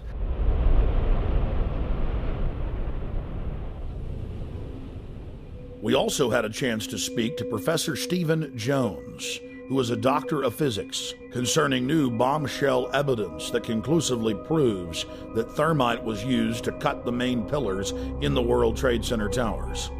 There is this molten metal molten material flowing out of the South Tower just before its collapse. There's a large quantity of yellow hot metal. And then I read about these pools of molten metal underneath both towers and Building 7 after their collapses. Now that fits like a glove with the thermite reaction, which produces molten iron. You also see in these videos of this molten metal coming up, you see this white ash, this dust that comes off. Now that combination, yellow hot molten metal, white ash floating away, that's his signature characteristic for thermite. And then finally, we got some samples of this metal, the previously molten metal. Using advanced techniques like proton-induced X-ray emission and an electron microprobe, we found out what's in these samples. We're finding iron, also sulfur, potassium, and manganese. And these are characteristic of a variation of thermite, which is used to cut through steel very rapidly. It's called thermate. It's like, sure, you can take a knife, you take the butter out of the fridge, and you cut through that butter. Now, adding sulfur to thermite and also potassium permanganate, these chemicals, it's like heating up your knife to a very high temperature. Now it slices right through the butter. Even if the butter is cold, slices right through. Same way here, by adding sulfur and potassium permanganate to thermite, it'll now slice through structural steel very rapidly. But the end products then, you'll have sulfur and potassium, manganese, and iron. And that's what we see. Thermite had to be planted in the buildings, which of course implies directly an inside job. Someone had to have access into the buildings. Then in mid-March of 2006, actor Charlie Sheen went public on my syndicated radio show and simply called for a new independent investigation and questioned the official story. Sheen knew that the establishment lapdogs would attack his personal past, whether real or manufactured, instead of challenging him on the facts. So Charles Sheen preemptively challenged them to challenge him on the facts, something they steadfastly refused to do. Literally hundreds of vicious hit pieces were written in newspapers worldwide. Every old rumor was dredged up and thrown at Sheen, and a fresh raft of allegations was launched at him. The only national television program that was fair in its presentation was Showbiz Tonight with A.J. Hammer on CNN. On Showbiz Tonight, Charlie Sheen speaks out on a controversial theory that the government covered up what really happened on 9/11. Taking over 4 commercial airliners and hitting 75% of their targets, that feels like a conspiracy theory. Tonight, we dig even deeper. The host of the radio show on which Sheen leveled his startling allegations joins us live right here on Showbiz Tonight. The radio host who interviewed Sheen is Alex Jones of the Genesis Communications Network. Alex joins me live from Austin, Texas to talk about Sheen's riveting comments. Alex, as I mentioned, the response that we got from doing this story last night, absolutely shocking. So I want to know how it actually all came about. How did the interview with Charlie Sheen actually happen? Did you guys reach out to him? Did he call you? What was the deal? Well, just to make something clear, Mr. Sheen has amazing courage to do what he's done, and he contacted me. He's been watching my documentaries for years. He's one of the most informed people that I've talked to in Hollywood on this subject. Listen, for years, Hollywood's been on fire with people knowing the truth about 9/11, and I was the first to expose 9/11 on the day. In fact, 2 months before, I had intel that elements of the military-industrial complex were going to carry out the attack. I said they'll use bin Laden, the known CIA asset, as their patsy to take the blame for attacking the towers. So Mr. Sheen is only exceptional in that he has courage in going public, courage that no one else in Hollywood had. I mean, here's a CNN poll from Anderson Cooper a year and a half ago where they said, is the government covering up 9/11? Could they be involved? 90% when the poll closed on CNN said this. So listen, I have my own syndicated show. I've done 4,000 radio interviews in the last 4.5 years. Almost no one calls in and disagrees now. We have the majority view and we have the evidence. And Bottom line, there are declassified U.S. government documents like Operation Northwoods that ABC News reported on back in 2000. Operation Northwoods, Google it, and in there the U.S. government, an element of it said we want to hijack jets by remote control, crash them, and blame it on the Soviet Union and Cuba. Now, that was decades ago. This is why we believe this. Right. Then you look at the official story, the firefighters, the police, hundreds of them saying there were bombs in the buildings. They were told to shut up. You look at Building 7, detonators are going off. You can see the explosions. And Alex, a lot of this is what Charlie Sheen was covering. I'm actually just curious, did he reach out to you guys? Is he the one who put the call into you? Is that how he wound up on your show? Sure, he called me a few weeks ago and said that he loves this country. He has nothing to gain from this. I mean, in fact, it's dangerous for him to do. But he said, I love this country and my kids so much that I'm going to do this, Alex. And I said, God bless you, because now it may spur other Hollywood people who've got major pull, who know the truth, to start going public. Look, it's really simple. Let's understand this, okay? 9/11 was an inside job. It was a self-inflicted wound, and what Charlie Sheen is doing is just amazing, and he can only be commended for it. And all he's calling for is a real investigation. I go further at Infowars.com and PrisonPlanet.com. We lay out how it happened, what took place, and it's not just Charlie Sheen. I've interviewed. CNN has interviewed some of these people. The only network that I've seen doing it. You guys have interviewed. There have been physics professors that have gone public. There have been the heads of mining colleges that have gone public. George Bush Sr.'s top CIA advisor who briefed him and briefed Ronald Reagan, one of the highest level guys at the CIA, says our government is clearly involved in carrying out terror to blame it on foreign enemies. Did you know that on CIA.gov, they admit that they carried out terror attacks in 1953 to blame it on Mohammad Mossadegh in Iran as a pretext to overthrow Iran? Alex, I'm all good stuff and all stuff that needs to be talked about. But the question is why? Why have so many of the major media outlets not talked about these alternative theories that exist behind 9/11? Why is that? Mark Twain said that in the beginning a patriot is a scarce man, hated and feared and scorned, but in time when his cause succeeds, the timid join him, because then it costs nothing to be a patriot. A lot of people don't have the courage that you have, AJ. A lot of people don't have the courage of Charlie Sheen. They don't have the courage of the German defense minister, Andres von Bülow, who 2 years ago What do you think they're afraid of that's going to happen to them? They're afraid of being beaten up by the hordes of neocon intimidators who try to go out there with their Gestapo Nazi tactics to try to bludgeon everybody with their blogs and radio shows to shut up. But they've lost power because people have learned that they're a bunch of liars. They lied about the WMDs. They've lied about everything, and now their credibility is totally blown. The new White House memo just came out where Bush was talking about staging the shoot down of American planes to blame it on Saddam. That's public. That's admitted. We have been getting an overwhelming response to our Showbiz Tonight question of the day. Charlie Sheen speaks out. Do you agree with his assertion that there is a government cover-up of 9/11? Let's take a look at how the vote is going so far. 82% of you say yes. Only 18% of you say no. I had a sense that this thing was going to get hot. I didn't realize that, as you say, it was going to go supernova. That if they continue to attack me personally, it only gives credence to our side of the argument. People want the truth. They want the truth. And what's been offered to us resembles nothing of the sort. He says is, don't believe me, check out the facts. Go look at the evidence. Don't believe the attack dogs. It isn't about Charlie Sheen or Alex Jones or A.J. Hammer. Right. It's about NORAD standing down. It's about bombs in the buildings. It's about Pentagon documents saying they wanted to carry out these attacks and blame it on foreign enemies. This is all public. That's why all these physicists and politicians and people and congresswomen, ideas are bulletproof. And the New World Order better stop carrying out terror attacks. We've caught them over 200 times in the last 100 years. Western governments doing this. Hitler does it. The British do it. The Russians did it.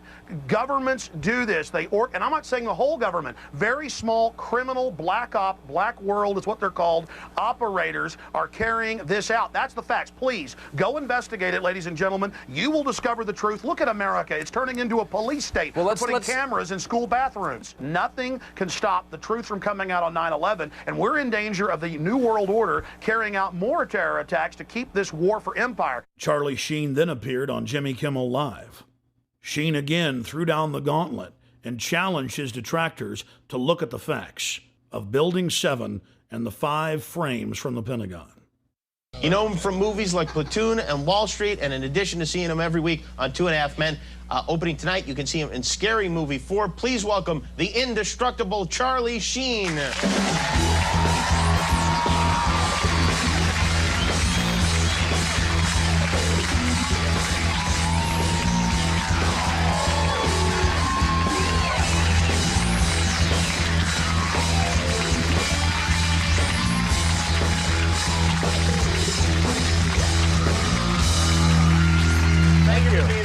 almost Easter. Hey, back at you. Thank you. You had some interesting comments. You were on a radio show and you talked about 9/11, and you have is it a theory or you just don't believe the government account of what happened on 9/11?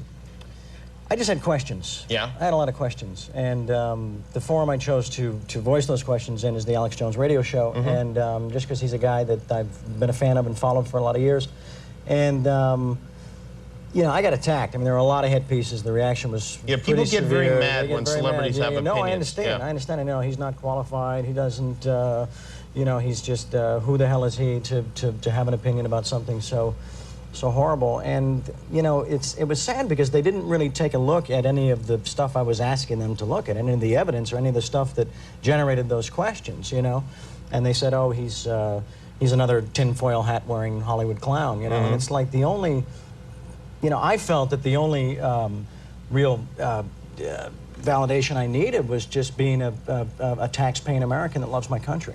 Yeah, and I mean, it's just something that you wonder about and you would like to know more about, Sure. I assume. And do you did you study the tapes? And I've done a lot of research, and it's not just me, it's the people that have come before me, the experts and the engineers and the physicists and the scientists and the scholars that raised a lot of these things, and I took a look at their research and said, yeah, it doesn't add up. A lot of it doesn't add up. Hence these questions, you know. And there's two areas. There's Building 7, and there's the 5 frames from the Pentagon. Don't listen to me. Do your own research, you know. But I think that, you know, what happened to a time in this country when we were entitled, when we had a constitutional and a God-given right to be curious about things that didn't make sense. That's all it was. Because we have a lot of cable shows now, and and they need stuff to be mad about. So, you know, stuff like this is like, oh boy, we could yell about this for an entire week. And plus, with your dad being the president and all, it puts a lot of the focus on it. That's true. Yeah, I should have conferred with him before I came out publicly. You know? Within weeks of Charlie Sheen throwing down the gauntlet on national television,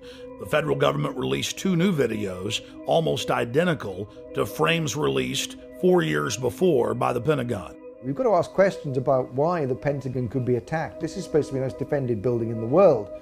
We've got to look at the stills that were released from video footage of that day, which claim that a jetliner went into the side of the Pentagon and yet appear to show some kind of guided missile going in there. The establishment press chortled with glee, as if the new footage conclusively proved their claims. Tonight's other big story, the Pentagon releasing the first video showing American Airlines Flight 77 crashing into the Pentagon on September 11th. Well, that's a question. Does this prove once and for all that that is where that airplane crashed?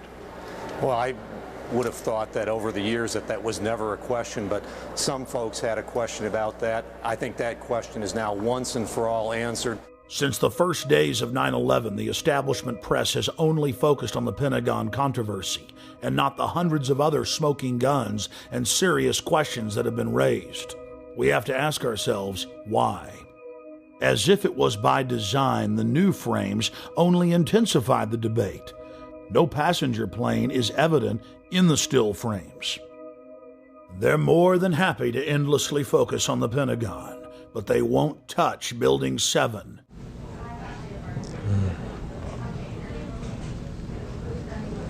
It's amazing. Amazing, incredible, pick your word. For the 3rd time today, it's reminiscent of those pictures we've all seen too much on television before, when a building was deliberately destroyed by well-placed dynamite to knock it down. We have the owner of the World Trade Center complex admitting on tape that he ordered the building demolished on the afternoon of 9/11.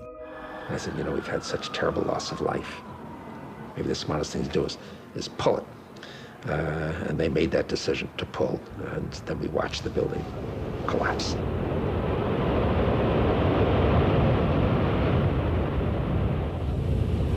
"9/11 was just one salvo in an ongoing war against the free peoples of the planet. It's all part of their terror storm." Pentagon war planners now publicly admit that 90% of their battle plans are psychological versus physical. The information war has taken the place of aircraft carriers, fighter bombers, and Abrams M1A tanks. And you, the population of the planet, are the target. Put simply, modern warfare is all about selling the population to love its own enslavement. The elite are waging war on the people. Edward L. Bernays is regarded by many as the father of public relations. He was born in Vienna, Austria. Bernays was the nephew of Sigmund Freud. Bernays pioneered the use of psychology and other social sciences to design public persuasion campaigns. He published several scholarly works, still used in universities worldwide today. On page 71 of his book Propaganda, Bernays wrote, "If we understand the mechanisms and motives of the group mind, is it not possible to control and regiment the masses according to our will without their knowing about it?" Bernays literally wrote the book on modern propaganda. His clients included Procter & Gamble, CBS Television, the United Fruit Company, the American Tobacco Company, General Electric, Dodge Motors, and he also spearheaded the national campaign to fluoridate the water supply of America through the fluoridationist of the Public Health Service. He was hired by multiple presidents to engage in propaganda campaigns against the American people, as well as the U.S. Army. Another quote from his book Propaganda: "The conscious and intelligent manipulation of the organized habits and opinions of the masses is an important element in democratic society. Those who manipulate this unseen mechanism of society constitute an invisible government, which is the true ruling power of our government.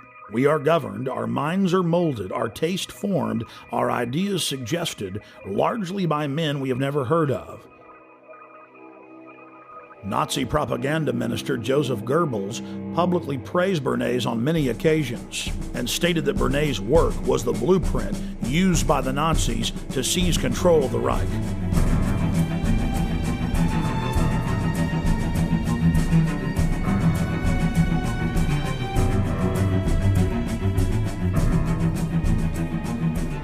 Edward Bernays advanced the science of propaganda light years. But more than 60 years after his heyday, the science of mind control is thousands of times more sophisticated than even Bernays had envisioned. Since the dawn of man, bullies have attempted to dominate and control the tribe. Human history has been one long struggle of the independent free human against organized crime syndicates attempting to enslave him. Brute force has been replaced with intimidation and propaganda. We are manipulated into enslaving ourselves. We are conned into believing that the establishment is our loving keeper and not our parasitic master. The New World Order architects are a group of predatory control freaks who have enslaved humanity and are desperate to keep control of their cattle. The elite is threatened by independent free humans who control their own destinies. They're threatened by intelligence, by beauty, by honor, by family. They seek to control and steer the destiny of humanity in a direction that secures their power monopoly forever. They are sadistic. They are callous. They think nothing of human life, only control and keeping that control. The entire world is being engineered, designed to be a prison planet, a control grid over free humanity, where no dissent is tolerated. Once you realize that the establishment is laughing at you, you can begin to research the truth and start fighting back. Once you understand their game plan, it's very easy to defeat. Knowing who your enemy is half the battle. Taking action is the other half. You only have to free your mind, and defeating the globalist will be easy.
purchase additional copies of this film, or to see dozens of other films and important books, be sure and visit Infowars.com or PrisonPlanet.com. Or to order, simply call toll-free 1-888-253-3139.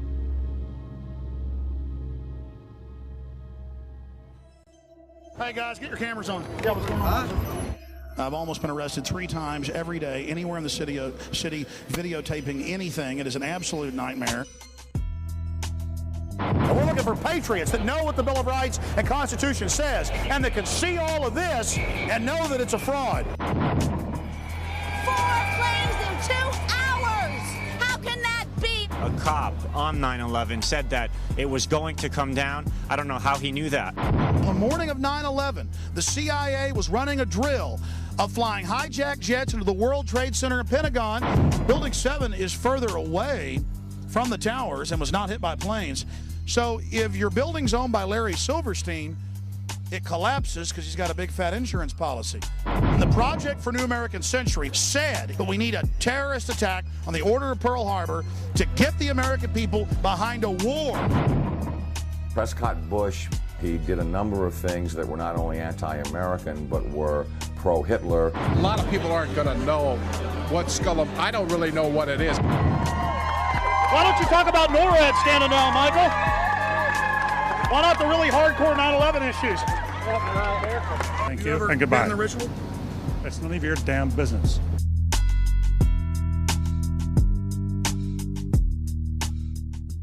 We're talking about the Bohemian Grove and trying to see what locals think about it. You're talking about the Bohemian Grove, quote-unquote elite and presidential retreat.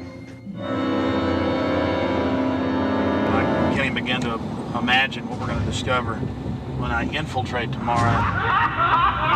What about the rituals? Have you heard anything about the rituals that go on? Oh, there's all kinds of rumors about rituals. Oh no, it's politicians. And now we're going to infiltrate. I think we should go and see what we can see. Do you worry for Alex, Violet? I do. Alex gets so impassioned by what he's doing that sometimes I'm afraid that he might be a little too fearless. While we're inside the Bohemian Grove. This summer sets us free.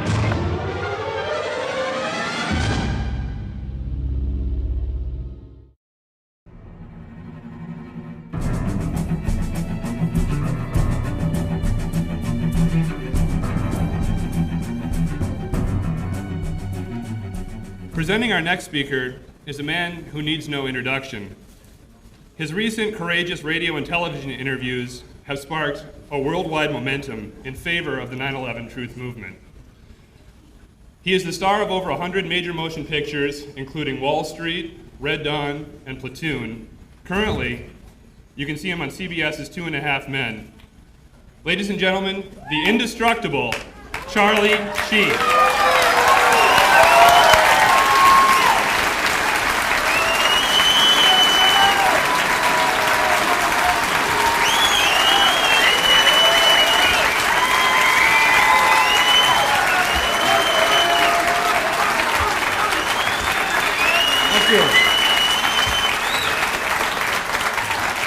Thank you all.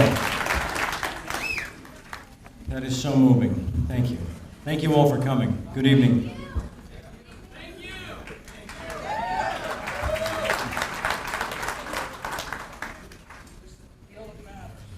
Everybody's making a big deal about what I did, and I just felt like I was pursuing the truth.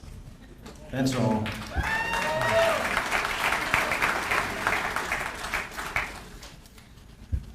But I want to talk about what we're doing today, more specifically. We are here today to effect a change. We are here today to ask those still sleeping to wake up and join us.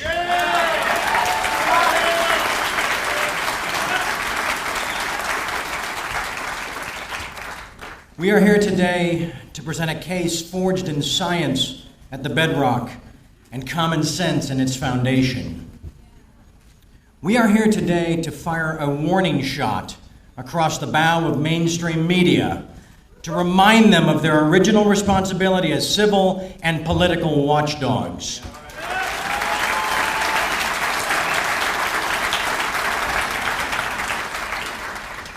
We are here today because fear is never a good enough reason to do nothing. We are here today to fuel the deconstruction of the official myth. We are here today to hold our course, to bang our drums, to sharpen our focus. Yeah! We are also here today to exercise our right to assemble.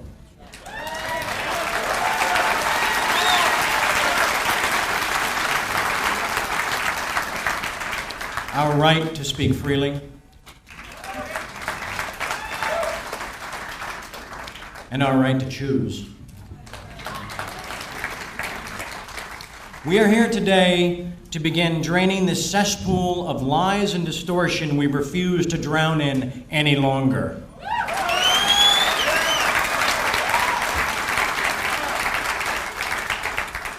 We are here today to unleash a juggernaut of truth.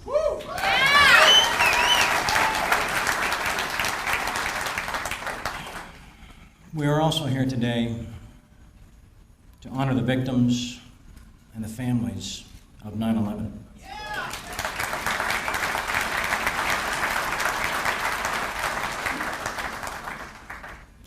We're here today for our children.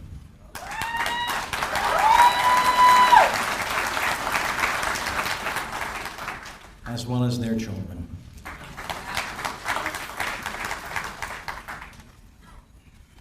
In our country's great history, every seminal movement, every groundbreaking event, every pioneered moment began with one person. A person with a vision, a person with an undying passion, a person who could not and would not do nothing. A person who risked everything to stand naked in the eye of the storm, in the mouth of the beast, in the crosshairs of oppression. We are blessed to have such a person with us today. A true patriot, a real American, a genuine hero. It is with great honor that I introduce our next speaker. Please join me in welcoming my friend, my comrade, my brother in arms, ladies and gentlemen, the one, the only, Alex Jones.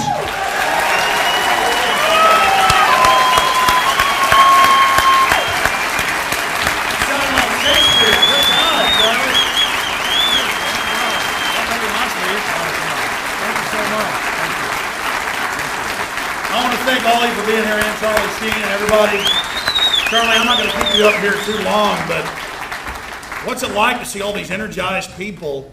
I mean, this was your idea, really, originally, to have a truth convergence here in Los Angeles. What do you think of this? This is real, and it's inspiring. I'm inspired by your speech, I know that. Lastly, what was it like when you took that plunge? Because we talked about it. I mean, Charlie knew what he was doing. He's not a stupid guy, he's smart. What was it like when you took that plunge, when you decided to go public and speak out, when everybody else, you know, in Hollywood seems to know what's going on? They didn't have the will that you had, the courage. How did you do that? I just got tired of listening to the lies and knew it was time to do something, but specifically that plunge was like, I guess, jumping out of an airplane, you know, not knowing if I had a parachute. Well, Charlie Sheen, I want to thank you for being here, and I want to thank the crowd for being here, and I'm just honored to have you here with us. There's no way to top what you said. It was like Shakespeare. Oh, please. No, it was. Come on. You're too kind. You're too kind. Thank you. Thank you. Charlie, thank you so much for being here. Thank you so much.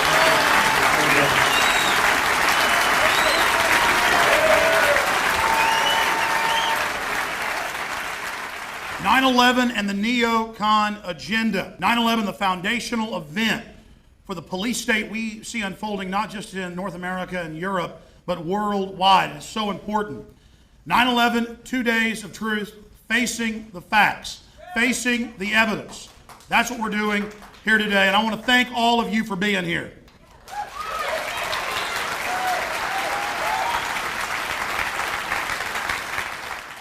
I'll be giving an hour-long speech and taking 30 minutes of questions later in the day. We have Professor Jim Fetzer, just one of the greatest minds on 9/11, coming up after we debut my new film, TerrorStorm. You'll see just here in a few minutes. But I wanted to take just a few moments to talk about courage. It is so wonderful. It energizes my soul at its very core to be here with 1,200 plus like-minded people that are seeking the truth and that have the courage to face the facts and face the evidence when they see it. So I salute you for being here.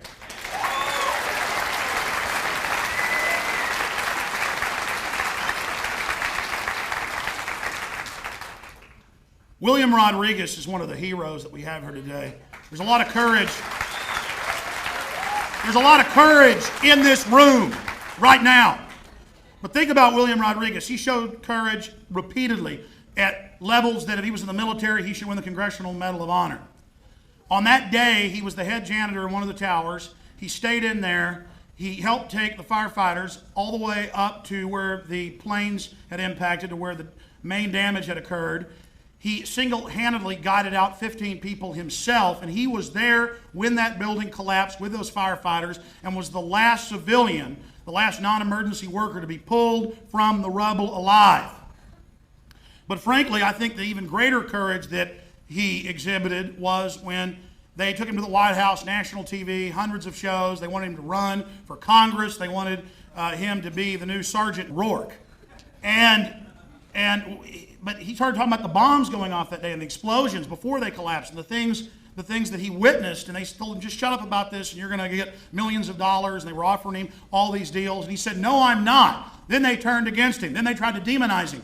And folks, I'm one of the few people that I know who's actually been in the position when you're offered millions of dollars to shut up. And I know it takes some energy to do that, to say no. But this guy had the physical courage. He had the courage to say no to the propaganda. He had the courage to say no to the payoffs. And now he's got the courage to be on the forefront globally with the billionaire philanthropist Jimmy Walter, traveling the world, speaking to members of the Japanese parliament, speaking to prime ministers, former prime ministers in Malaysia, Kuala Lumpur, doing all of this, going and speaking to the head of the parliament in Venezuela, getting an investigation going down there with Hugo Chavez. This man has put himself in the crosshairs big time because he's a real man, he's got courage, and he doesn't like thugs and bullies. He's a hero.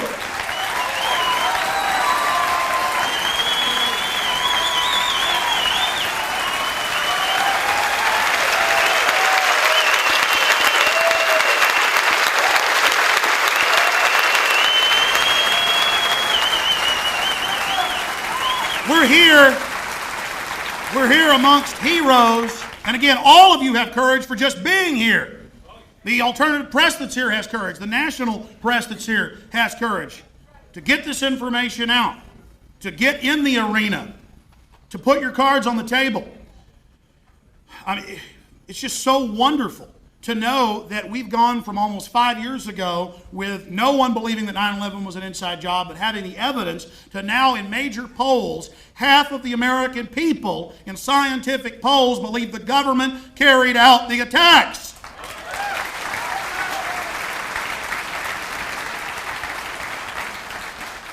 But I'll be honest with you, it wasn't courage on the morning of 9/11 that drove me to go on the air and clearly lay out how it was an inside job, to be the first to do it, to predict it 2 months before, saying bin Laden's CIA, he'll take the fall as a patsy to attack the World Trade Centers.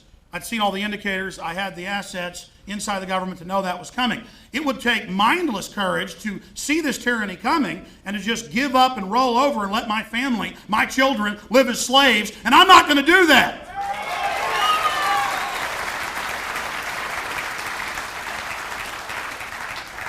And there's somebody else in this room that has courage, and he doesn't even want me to talk about how he has courage, but I'm going to do it. I don't care, because we need to single out these heroes. Charlie Sheen a long time ago, got in contact with me, and he was doing research studying 9/11, one of the most informed people I know on the subject. I know a lot of other great Hollywood people who know all about it too. They're very informed, but they don't have the courage to go public and speak out against it and expose what's happened because they understand what would happen to him. And believe me, Charlie and I talked about it before he decided to go public, and I didn't push him. I said, he said, well, I want to go public. I said, are you sure? And he knew what would happen. He knew the hit pieces, the spin machines, the things they could do, and just like flipping a light switch on, as soon as Charlie went public, we saw the most ridiculous allegations you could ever imagine. Of course, that have all been disproven as manufactured frauds. Think about that courage, knowing that 9/11 is an inside job, a self-inflicted wound, knowing that the official story is a fraud, knowing what the consequences are going to be, and going into that lion's den. That's the equivalent.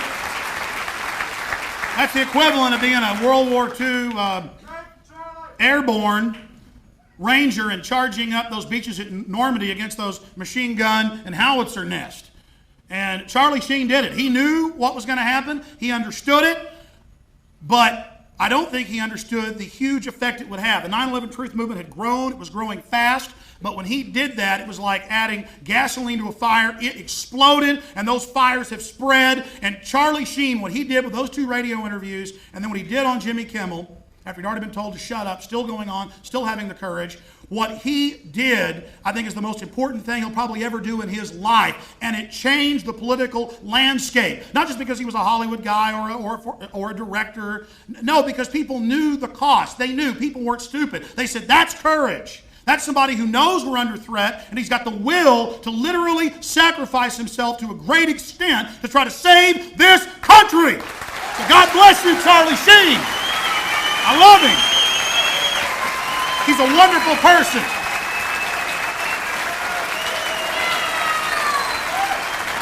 And I stand with him. I stand with him, and I know you stand with him, and no matter what kind of garbage they spew, we know that's because they're trying to demonize a good man who loves this country, who loves every one of us, and loves free humanity. So let's stand with Charlie Sheen.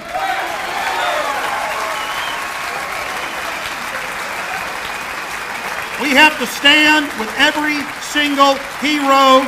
You take Professor Stephen Jones, who's worked at the highest levels, certifying huge physics projects and studies for Los Alamos and other major organizations. One of the tops of his field, published in the most prestigious magazines and scientific peer-reviewed publications. And this guy saw the evidence, he researched it, he said that's impossible. He talked to the engineers, he talked to the underwriters, he talked to the people that designed the building. Then he began to research, he got the samples, and it wasn't just thermite, it was the exact patented type used for cutting pillars. It was thermate. That presentation's coming up. So I salute Professor Stephen Jones, another hero.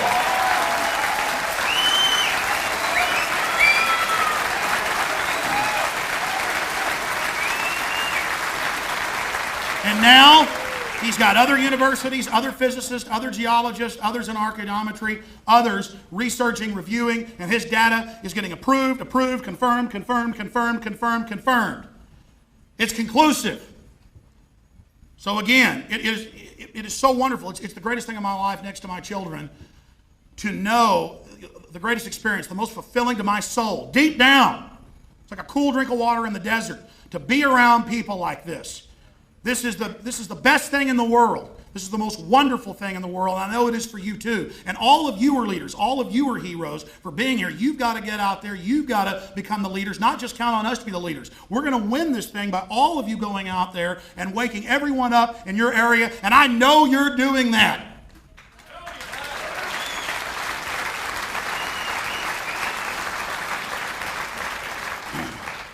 We have the moral authority. We have the facts. We're exposing the murdering criminals that carried out 9/11. My team, the guys that work for me, Ryan Slickheiser and Aaron Dykes and Kevin Smith and Mark McCorder and all the people, Rob Jacobson that are here, all my people that are here, they know what it's like. Believe me, the stuff they've gone through, the things they've faced, being interrogated with me in foreign countries, having people call our office and threaten us, all the things they've been through. Getting past the fear, standing firm, and seeing them getting energized. I don't even have to push them to work 18 hours a day like I do. They want to. They realize that we're at a crisis level, we're at a crossroads, a zenith point. We are literally at a key point in history where all of our efforts have to be put out at 110% to expose government-sponsored terror. Now, the film you're about to see, TerrorStorm, is, I think, one of my better documentaries, probably the best we've made. And it has a lot of voiceover in the first because we have to go over all the facts. Then we go to England for the government-sponsored terror there. We cover Madrid. We cover 9/11. We get into a lot of different issues. And I think this film is important to all the other great films, an accompaniment to all the other great 9/11 films that are out there, because it does something that the other films really don't do. We spend a lot of time on the admissions of government-sponsored terror. You're going to see a lot of examples here, and we could have had dozens more, but there's just too many in a 2-hour film to put it all in there, of where governments carry out terror attacks, or criminal elements of government carry out terror attacks to scare their populations into submission. So this is going to be an amazing 2 days, and I am just honored to be here with you sharing it. We could have had thousands more here. It's just there's no venues big enough unless you get some kind of stadium. We had to turn away just this week thousands of people. It was over 300 people calling wanting tickets. Just the first few hours I announced it was sold out. So I'm sad for all of them, but there are some viewing areas out there for the few hundred overflow that did come. And so this is just so wonderful. God bless you all.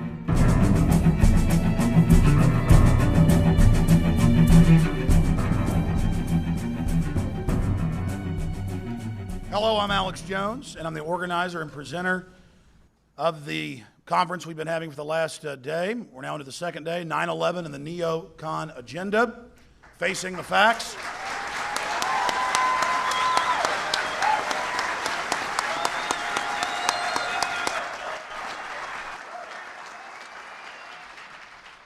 It's important to understand that the 9/11 truth movement is mainstream. We are the mainstream. The scholars, the members of Congress, the former German defense minister, number 3 in Blair's cabinet, members of their parliament are clearly saying that there's something wrong with the official story of 9/11.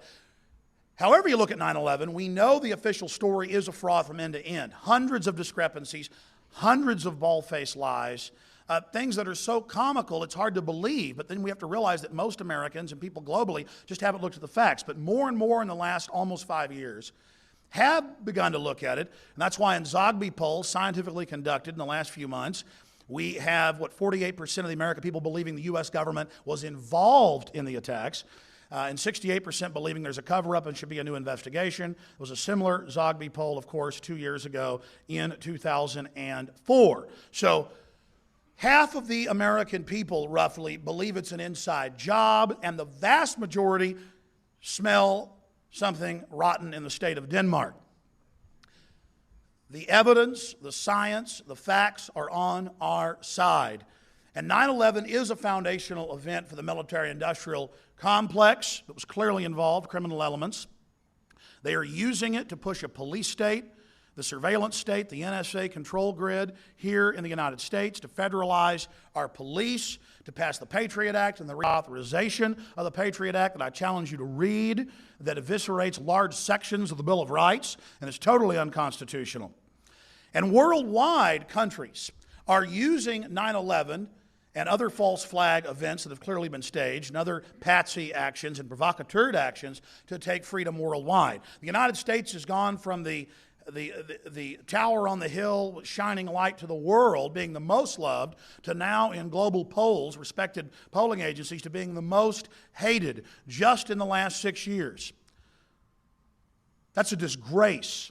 And 9/11 has been the foundation to carry out the policies that have created this sad state of affairs. So we must expose 9/11 because, as the establishment told us, everything changed on 9/11. It's a new world. Give your rights up. Give up liberty for security. When you give up liberty, you don't get security. You get the T word, tyranny, in all caps.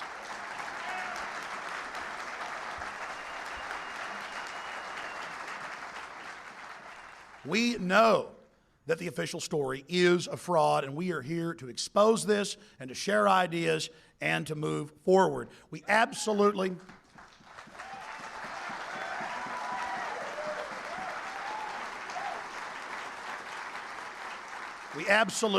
must do this. for the future of our civilization. The United States of America is America and was loved because we've never been perfect, but we were the best. This is where the freedom came from. This is where people stood up against kings and queens. This is where black people stood up against oppression. This is the place where we've seen so many struggles for liberty and decency and controlling our own lives. And 9/11 is an attempt by global criminal networks to scare us into submission to their 21st century tyranny. And we say no.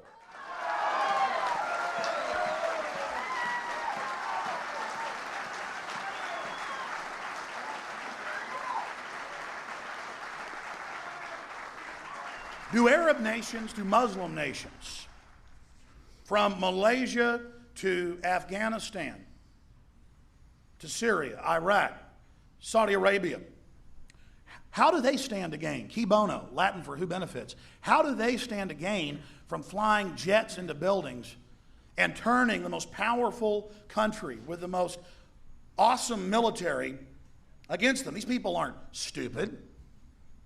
Who has a motive? Who had written in the PDAC documents, Dick Cheney, that we needed a Pearl Harbor catalyzing event? Brzezinski in the Grand Chessboard in '97 said we need a helpful Pearl Harbor event. This is what they said. So we have all this planning, all of this going on. Who gets trillions of dollars of oil? $4+ trillion, and that was at oil price back in 2001. It's almost double that now. $4 trillion in Afghanistan. $4 to $6 trillion in Iraq of discovered reserves there, right under the ground. Hundreds of billions in weapon sales. The war has now cost almost $400 billion. They say we'll be there another decade. That's in the official Pentagon plans. So that'll be well over $1 trillion. If 3.5 years is almost $400 billion, we're talking about almost $1 trillion in weapon sales and Halliburton contracts. This is big money. This is control.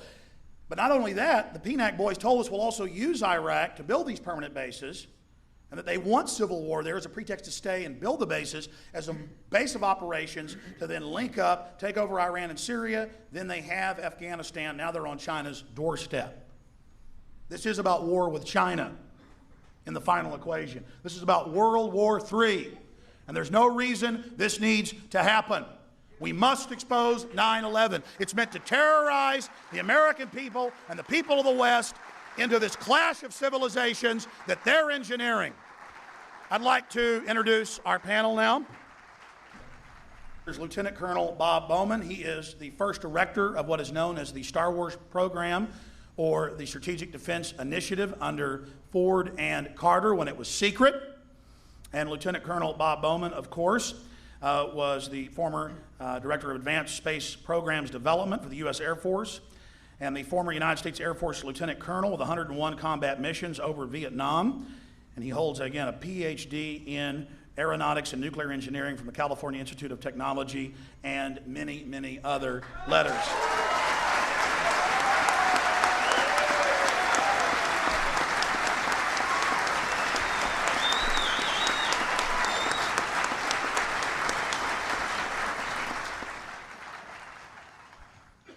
Well, if the government has nothing to hide, why is it hiding everything?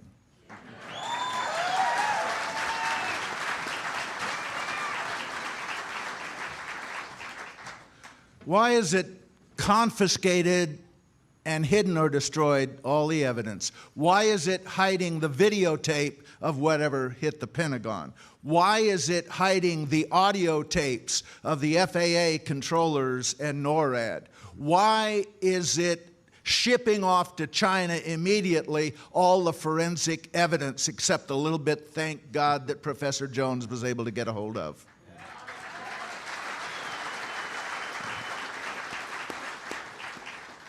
The truth about 9/11 is that we don't know the truth about 9/11, and we should.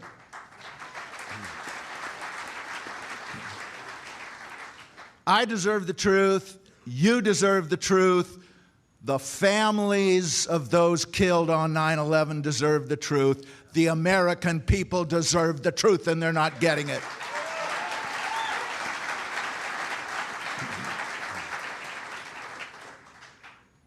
One tiny example, why were those planes not intercepted. I'm an old interceptor pilot. I know the drill. I've done it. I know how long it takes. I know the rules. And critics of the government story on 9/11 have said, well, they knew about this and they did nothing. That's not true. If our government had done nothing that day and let normal procedures be followed, those planes, whatever they were, would have been intercepted, the Twin Towers would still be standing, and thousands of dead Americans would still be alive.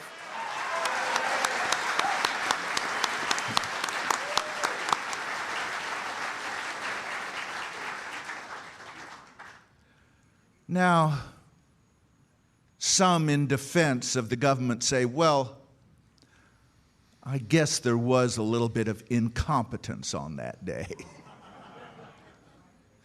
If this massive failure was incompetence, why was there nobody fired, nobody court-martialed, nobody demoted, nobody punished?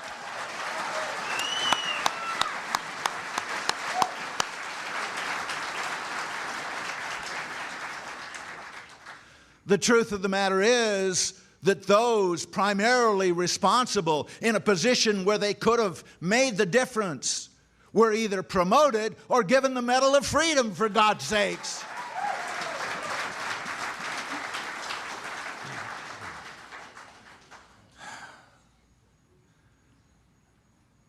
Alex talked about the connection between 9/11 and Iraq. That's my forte, because as a career military officer, as a combat veteran, I am really incensed that our government is ordering our sons and daughters around the world to kill Arabs for the oil companies.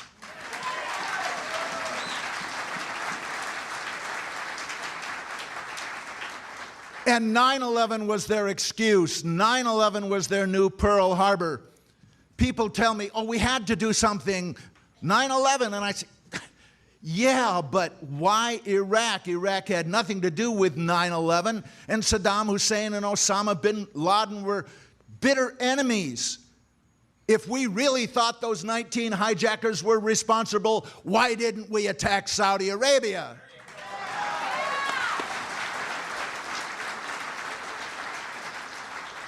The truth about the Iraq War is that it has nothing to do with weapons of mass destruction or democracy or freedom or getting rid of Saddam Hussein or protecting America or our allies.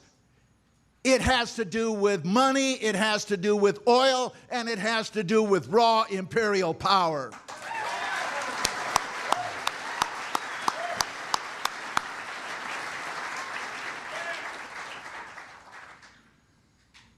I'm the next congressman from Florida's 15th district.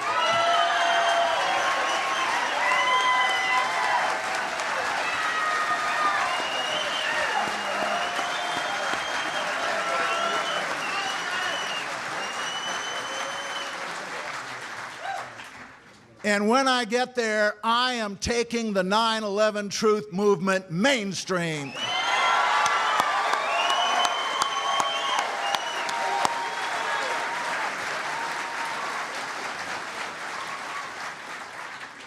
It's time the 9/11 truth movement moved out of rented hotels and into the halls of Congress.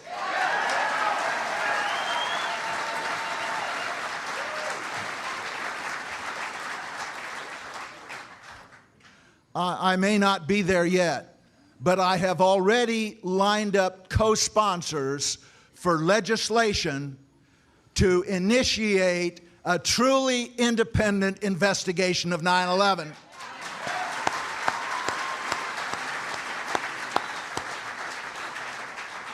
And also articles of impeachment for Bush, Cheney, Rumsfeld, Rice. As a pilot who flew 101 combat missions in Vietnam, I swore an oath to protect and defend the Constitution of the United States against all enemies, foreign and domestic, and that includes a renegade president.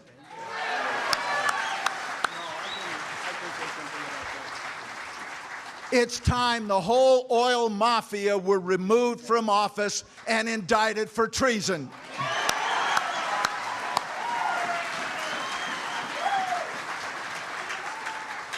God bless America, and God grant us regime change in Washington, D.C. Thank you. I'm not going to be able to introduce this guy properly, so later I hope he tells us a little bit more about himself, but he's edited many books, published books on government criminal activity, on the JFK assassination. Professor James Fetzer founded 9/11 Scholars for Truth, a group with over 300 faculty, students, and scholars who question the official scientific account of the September 11, 2001 attacks. The group was founded December 15, 2005, and has sent shockwaves around the world. It's been a magnet, a think tank, to bring the best and brightest minds in many different fields together to expose 9/11 and other government-sponsored terror events. Professor Jim Fetzer. We've not only been able to falsify, refute the alleged physics of the situation, but essentially everything the government has told us about 9/11 is false. Let me offer an illustration. I've always been very suspicious of this scenario in which a ragtag group of terrorists with box cutters could overtake 4 commercial airliners. In my opinion, any group of American passengers confronted with a couple of terrorists with box cutters would have beaten them to death with their luggage. So let me offer you my top 10 reasons for thinking they are fake. And where's Paul Schaefer when you need him?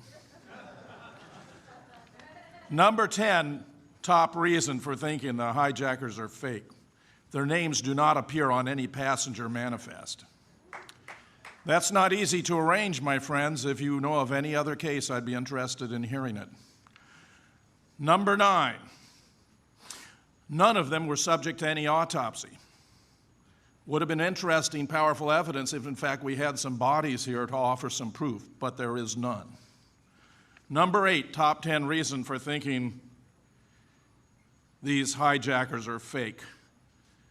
5 to 7 at least have turned up alive and well and living in the Middle East. They've even been interviewed by the BBC and The Guardian in the UK. Now, I dare say that if they were actually killed in the impact of these airliners, then it's even more difficult to imagine how they could have arranged those interviews. Reason number 7. The FBI, nevertheless, has not revised its list. This is quite surprising. They have to be aware. David Ray Griffin's second book on 9/11, the 9/11 Commission Report, Omissions and Distortions, makes this point as his number 1 item. They have to know, yet they have not revised their list. As an aside, I expect we're going to see some backtracking and equivocating now, and they're going to be saying, well, maybe they aren't really sure about all the names on their list. But listen to this. Reason number 6. A special agent of the FBI by the name of Flagg, F-L-A-G-G, has explained that the FBI knew almost immediately the names of all 19 hijackers because they discovered a piece of luggage left by Mohammed Atta when he had driven up to Portland and then turned around and rushed down to Logan just in time to participate in the hijacking of a plane from that airport. According to Flagg, this piece of luggage Atta left behind included not only a terrorist manual, but a very convenient list of the 19 hijackers. And I say, well, that's really quite stunning, considering 5, 6, or 7 of these guys have turned up alive and well. How can you explain that? Reason number 5, and that, incidentally, gives new meaning to the word false flag. My top 10, number 5 reason for thinking these hijackers were fake. They could not have flown the planes. Neil Sagatavan, among others, who's a pilot and aeronautical engineer, has studied their training background, and it's simply preposterous to presume these guys who could barely get a Cessna off the ground could have piloted a commercial airliner and brought it to its target. It's preposterous. Top 10 reason number 4. Those cell phone calls that we've heard so much about could not have been made at the altitudes and speeds these planes were flying. A.K. Dudney, a professor of computer science from Western Ontario, has taken cell phones of different makes and models on different flights around the country and discovered at altitudes above 2,000 feet and speeds above 230 miles an hour that cell phone connections become fewer and farther between. They would have been impossible. And that, of course, would include the one you've all heard about from alleged passenger Mark Bingham, where he calls his mother and says, "Mom, this is Mark Bingham." You believe me, don't you? Top 10 reason number 3. During the trial of the alleged 20th hijacker, Zacarias Moussaoui, a tape recording was played, allegedly from Flight 93, which included the passengers discussing how they were going to attempt to break down the cabin door using a drink cart. One astute student of the case wrote me to point out that this was ostensibly a cockpit voice recording, and that cockpit voice recorders do not record voices in the passenger compartment. Top 10 reason number 2 why these hijackers appear to be fake. The last words attributed on that tape to the hijackers who were facing imminent death was Allah Akbar, which is Arabic for God is great, God is great. According to a Muslim member of Scholars for 9/11 Truth, the last words that a devout follower of Islam should say when confronting imminent death is not those words, but rather, in Arabic, there is but one God, Allah, and Muhammad is his prophet. I therefore suggest that the writers assigned to this script simply didn't know enough to get it right. Number 1, top 10 reason number 1 for believing these hijackers were fake. Zacarias Moussaoui, this April, was subjected to a trial to determine whether he should be punished by life imprisonment or even death for not coming forward to reveal the plot, which the government maintained, had he done, would have enabled the government to have intervened and saved lives. I make 3 observations. A year before, April last, Zacarias Moussaoui confessed to a different plot. He had acknowledged that he had been involved in a plot to fly a plane into the White House in order to extort release of a terrorist, a sheik who had been imprisoned for terrorist activities in 1993. He denied he had anything to do with 9/11. That is the crime to which he confessed.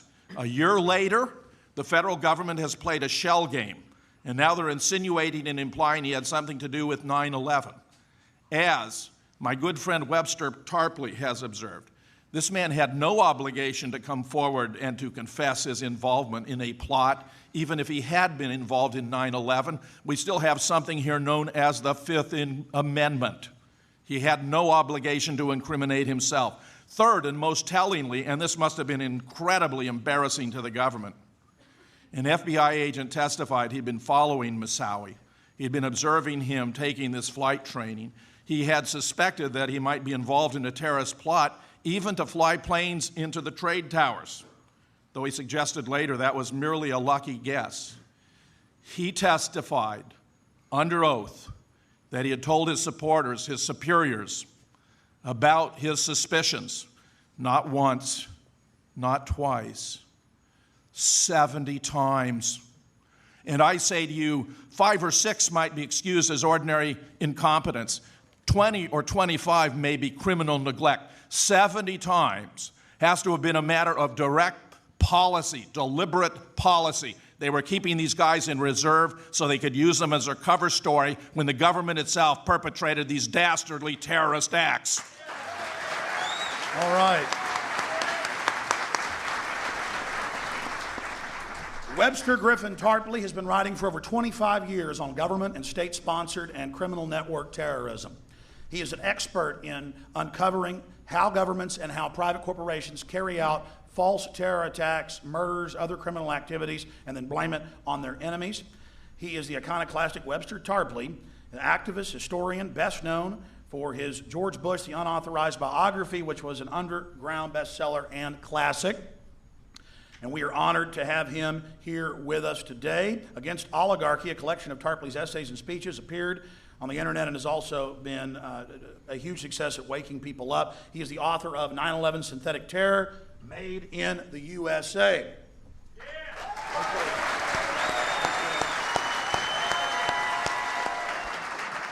Well, if the government or elements of it were involved, it'd be so big it'd come out. People'd speak out, we'd find out. Is it the answer we have?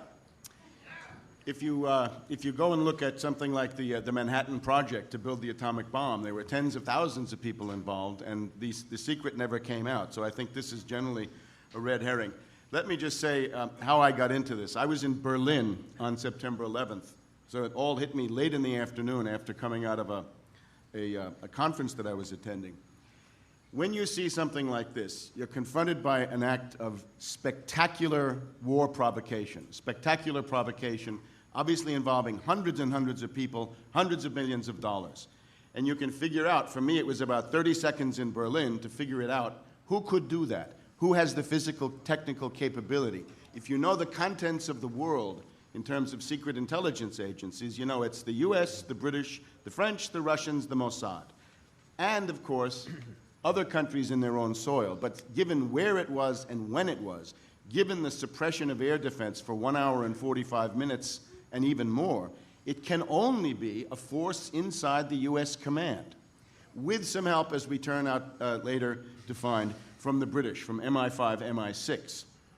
Now, the goal of this is obviously to bring about the war of civilizations, the Samuel Huntington thesis, the Wolfowitz doctrine about never letting any other power in the world get even regional predominance, and then the PNAC documents which publicize this entire thing.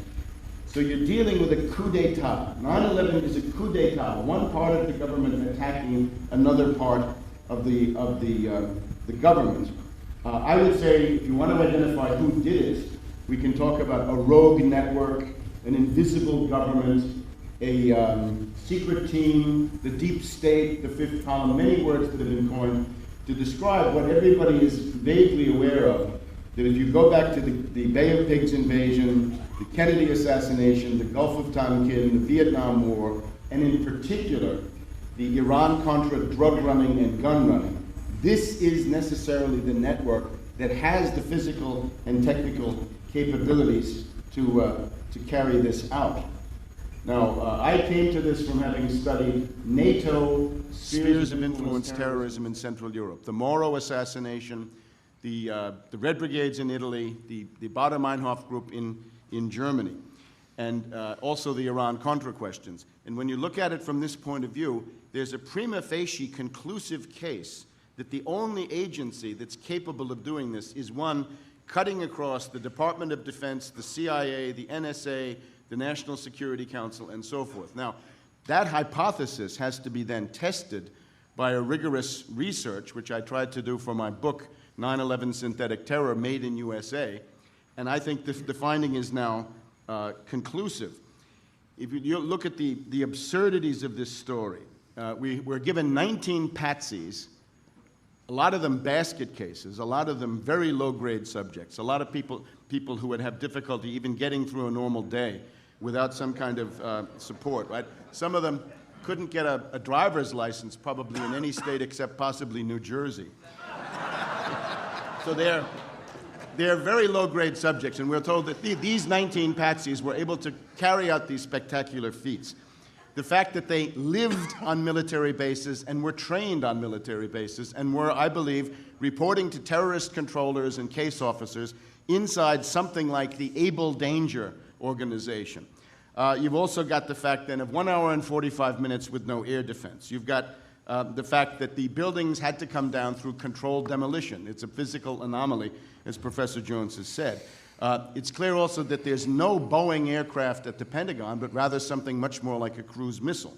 And finally, in Shanksville, the airplane has obviously been destroyed in midair, probably shot down, probably blown up in this way. There's also another level. This myth is absurd. It is intellectually and morally degrading to believe it. It is a myth of fascist Hitlerian proportions. The Nazis talked about the myth of the 20th century as nationalism and chauvinism. Terrorism is now the myth of the 21st century. We're told that the purpose of the United States for the entire foreseeable future is the war on terror and nothing but. That's no future for the United States or for the world. It is a racist and warmongering myth. And if you believe it, you will share in the degradation of the ruling elite of this country, who have, I think, they're headed for a tremendous crash and dead end. The most important thing is that the 9/11 myth is, of course, the premise and the root of the Afghanistan war and the Iraq war and the coming attack on Iran. I left Washington a couple of days ago. Washington is gripped by a war psychosis. Preparations are virtually complete for the nuclear attack on Iran based on absolutely nothing. We've got prestigious figures from the Clinton administration, Secretary Perry, calling for a preemptive attack on North Korea. And perhaps the scariest of all, the Lieber and Press article in Foreign Affairs in the March-April issue, talking about a first strike against the thermonuclear forces of Russia and/or China. 3 paths leading to World War III, the incineration of this planet, all of them presided over by a group I can only call the neocon fascist madmen, the Strangeloves, the people who have got to be driven out of public life. Now, the basis of their power is the 9/11 myth. We are now in a race against time. Cheney and Bush have run up against a brick wall in the United Nations. They need an outside event. The Cheney Doctrine calls for the nuclear attack on Iran in the wake of a new fake 9/11 or new fake Gulf of Tonkin. That is now what is being prepared. The task of our movement, as I see it, is to educate the U.S. and world populations to the following point. If weapons of mass destruction go off anywhere in the world, please don't think Bin Laden, the cave, Afghanistan, Pashtunistan, or some other myth-drenched region. Please don't think it's Iran or Hezbollah. They're not that stupid. You've got to look to Cheney's office, Cheney's backers, Cheney's controllers, the neocon war party, and above all, the invisible government, the people with the technical ability to bring these things about. So I think this is our task, to educate the people to the point where the weapon of terrorism, which the oligarchy, the invisible government, proposed to use to organize this society, we must take that weapon and break it before their faces, deprive them of the ability to stampede and manipulate hundreds of millions of people using these cynically planned terrorist events of the synthetic terrorist type. And I think that's what our movement has to do. Thank you. We have Professor Stephen E. Jones. Is Professor...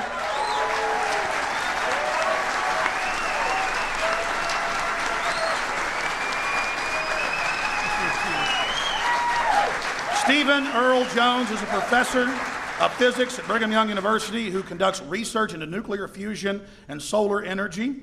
Although the term cold fusion was coined by Jones in 1980, his experimental work was significantly different than more controversial cold fusion experiments by Pons and Fleischmann. Recently, Jones has also investigated, and he investigated that for the federal government, by the way, the hypothesis that the World Trade Center Twin Towers and WTC-7 all collapsed nearly symmetrically on September 11, 2001, were brought down by pre-positioned explosives. In 1973, Jones earned his bachelor's degree in physics with honors from Brigham Young University and his PhD in physics from Vanderbilt University in 1978. Jones conducted his PhD research at the Stanford Linear Accelerator Center from 1974 to 1977 and postdoctoral research at Cornell University and Los Alamos Physics Facility. And he has written a scholarly paper that has, of course, been posted on the Brigham Young University website. And right now he is working with several other universities and other physicists and scientists, geologists, studying some of the samples they were able to get from the North and South Tower, and it shows conclusively thermite was used to cut the pillars. Not just thermite, the patented type used for demolition, thermate. Professor Jones, if you can please just tell us a little bit about yourself and how you woke up to 9/11, and then go through the incredible new discoveries and developments that you have been working on. Thank you. Well, over the past several years, I received several nudges to investigate what really happened on 9/11. And I must admit, it took me a while to warm up to the idea, but finally I did. And the first time I saw Building 7 come down straight and fast, I realized this is very curious. I hadn't seen it until just about, it's been about a year and a half now ago, and as soon as I saw it, in a sense I was hooked. I figured, as a scientist, I can't just ignore this data. I could see that building come straight down. I'd seen demolitions before, controlled demolitions. They look just like that. A kink in the middle, and then that building just comes straight down, almost at free fall speed.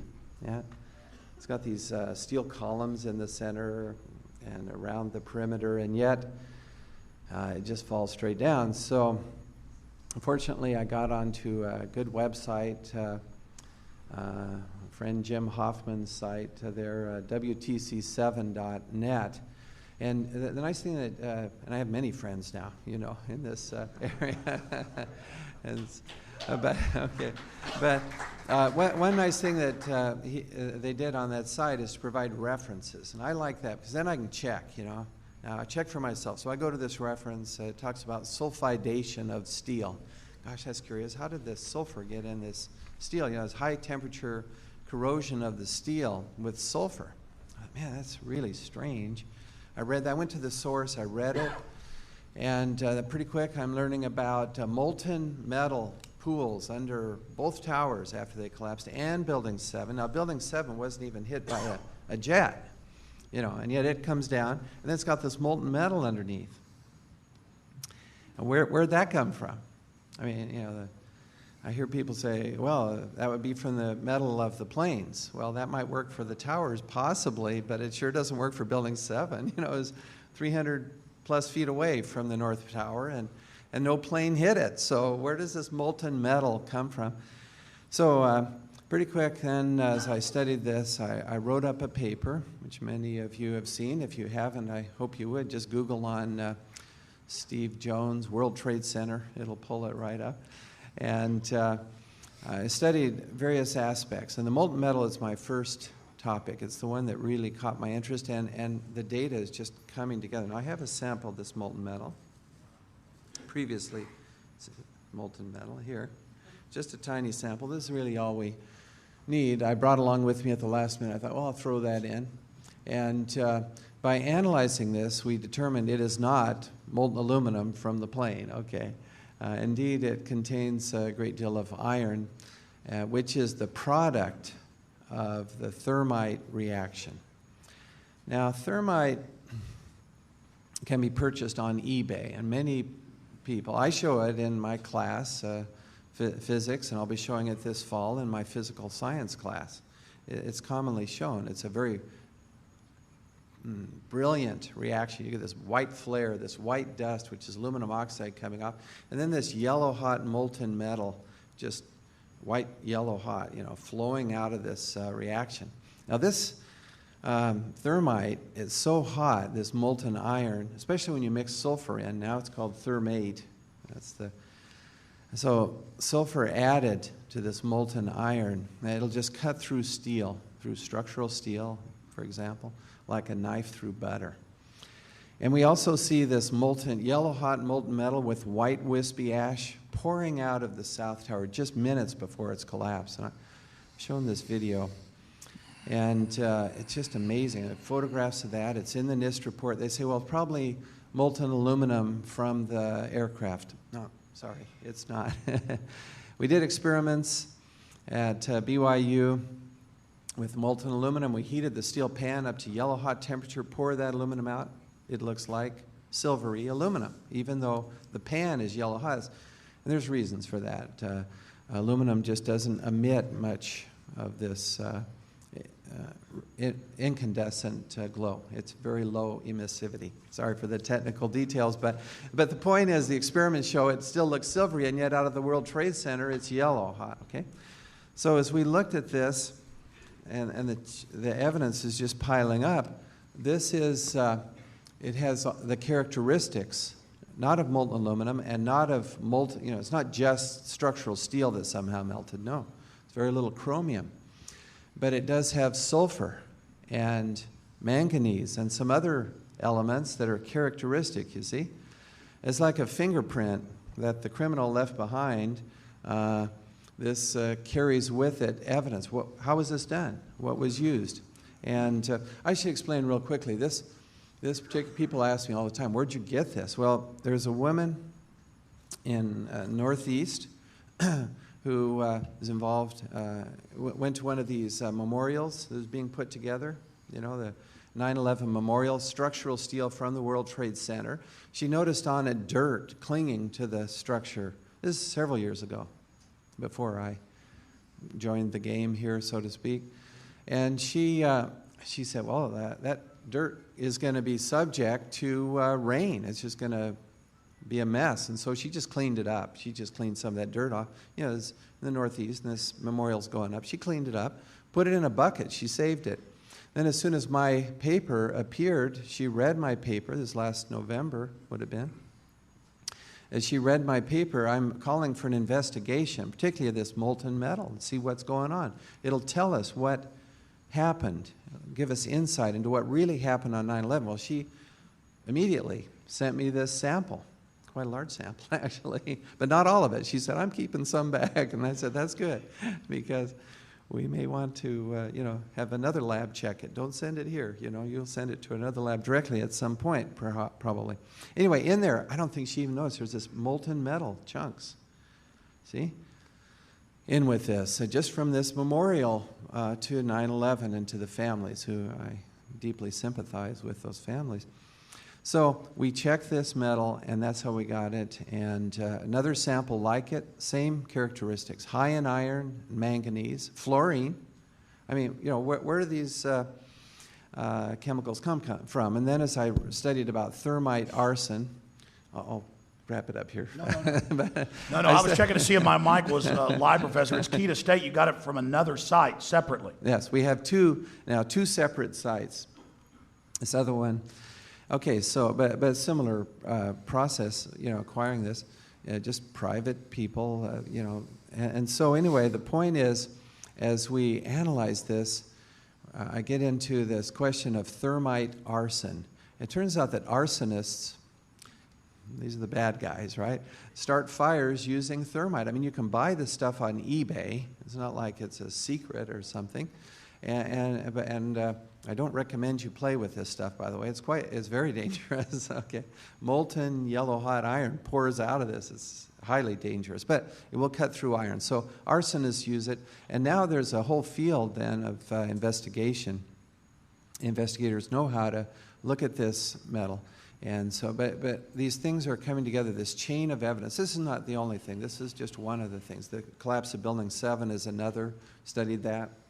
A great paper by Professor Cutler is in the Journal of 9/11studies.com. You can look that up.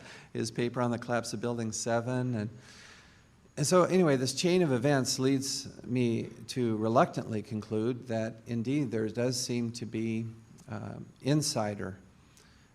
In other words, not just the hijacked planes, but also others involved setting these thermite cutter charges in the World Trade Center to bring them down. This again leads to the conclusion that our Constitution, which is our heritage as Americans, I love my country, I love the Constitution and the people in America. I'm afraid that our Constitution is literally hanging by a thread at this stage. And Professor, can you specifically, because you've talked about this on my radio show, you published it, you looked at the thermite, you tested, it's not just thermite, it's the patented thermate. With the sulfur. With the sulfur on top of it as an accelerant. then we expand on that. This is even patented. This is actually used to cut large pillars. It's true that when you add sulfur to the thermite, it now cuts very quickly through steel. And again, do you remember earlier I spoke of this paper I read? These metallurgists in Massachusetts had looked at World Trade Center 7 steel and some from the towers also. Strange, they said, that high temperature sulfidation, where does this sulfur come? Where do these high temperatures come from? Well, the answer, you see, we're getting at, it's totally consistent with this thermate. So specifically, you looked at the science, and only thermite could create these molten pools that a month later were still at many thousands of degrees hotter than jet fuel burns down in the basement collapse area. And then you have the hypothesis thermite could do that. It's a prime suspect. You get samples. It's not just thermite. It's the demolition special design thermate. Yeah. Unbelievable. That's accurate. I mean, and it's consistent with these other metallurgists. See, that was in the New York Times as this sulfidation of the steel came out. You know, World Trade Center 7, there's no airplane that hit it. And so how do you explain this? And then the towers too. And the New York Times said this is the greatest mystery uncovered so far. Words to that effect. All right, thank you. Thank you, Dr. Jones.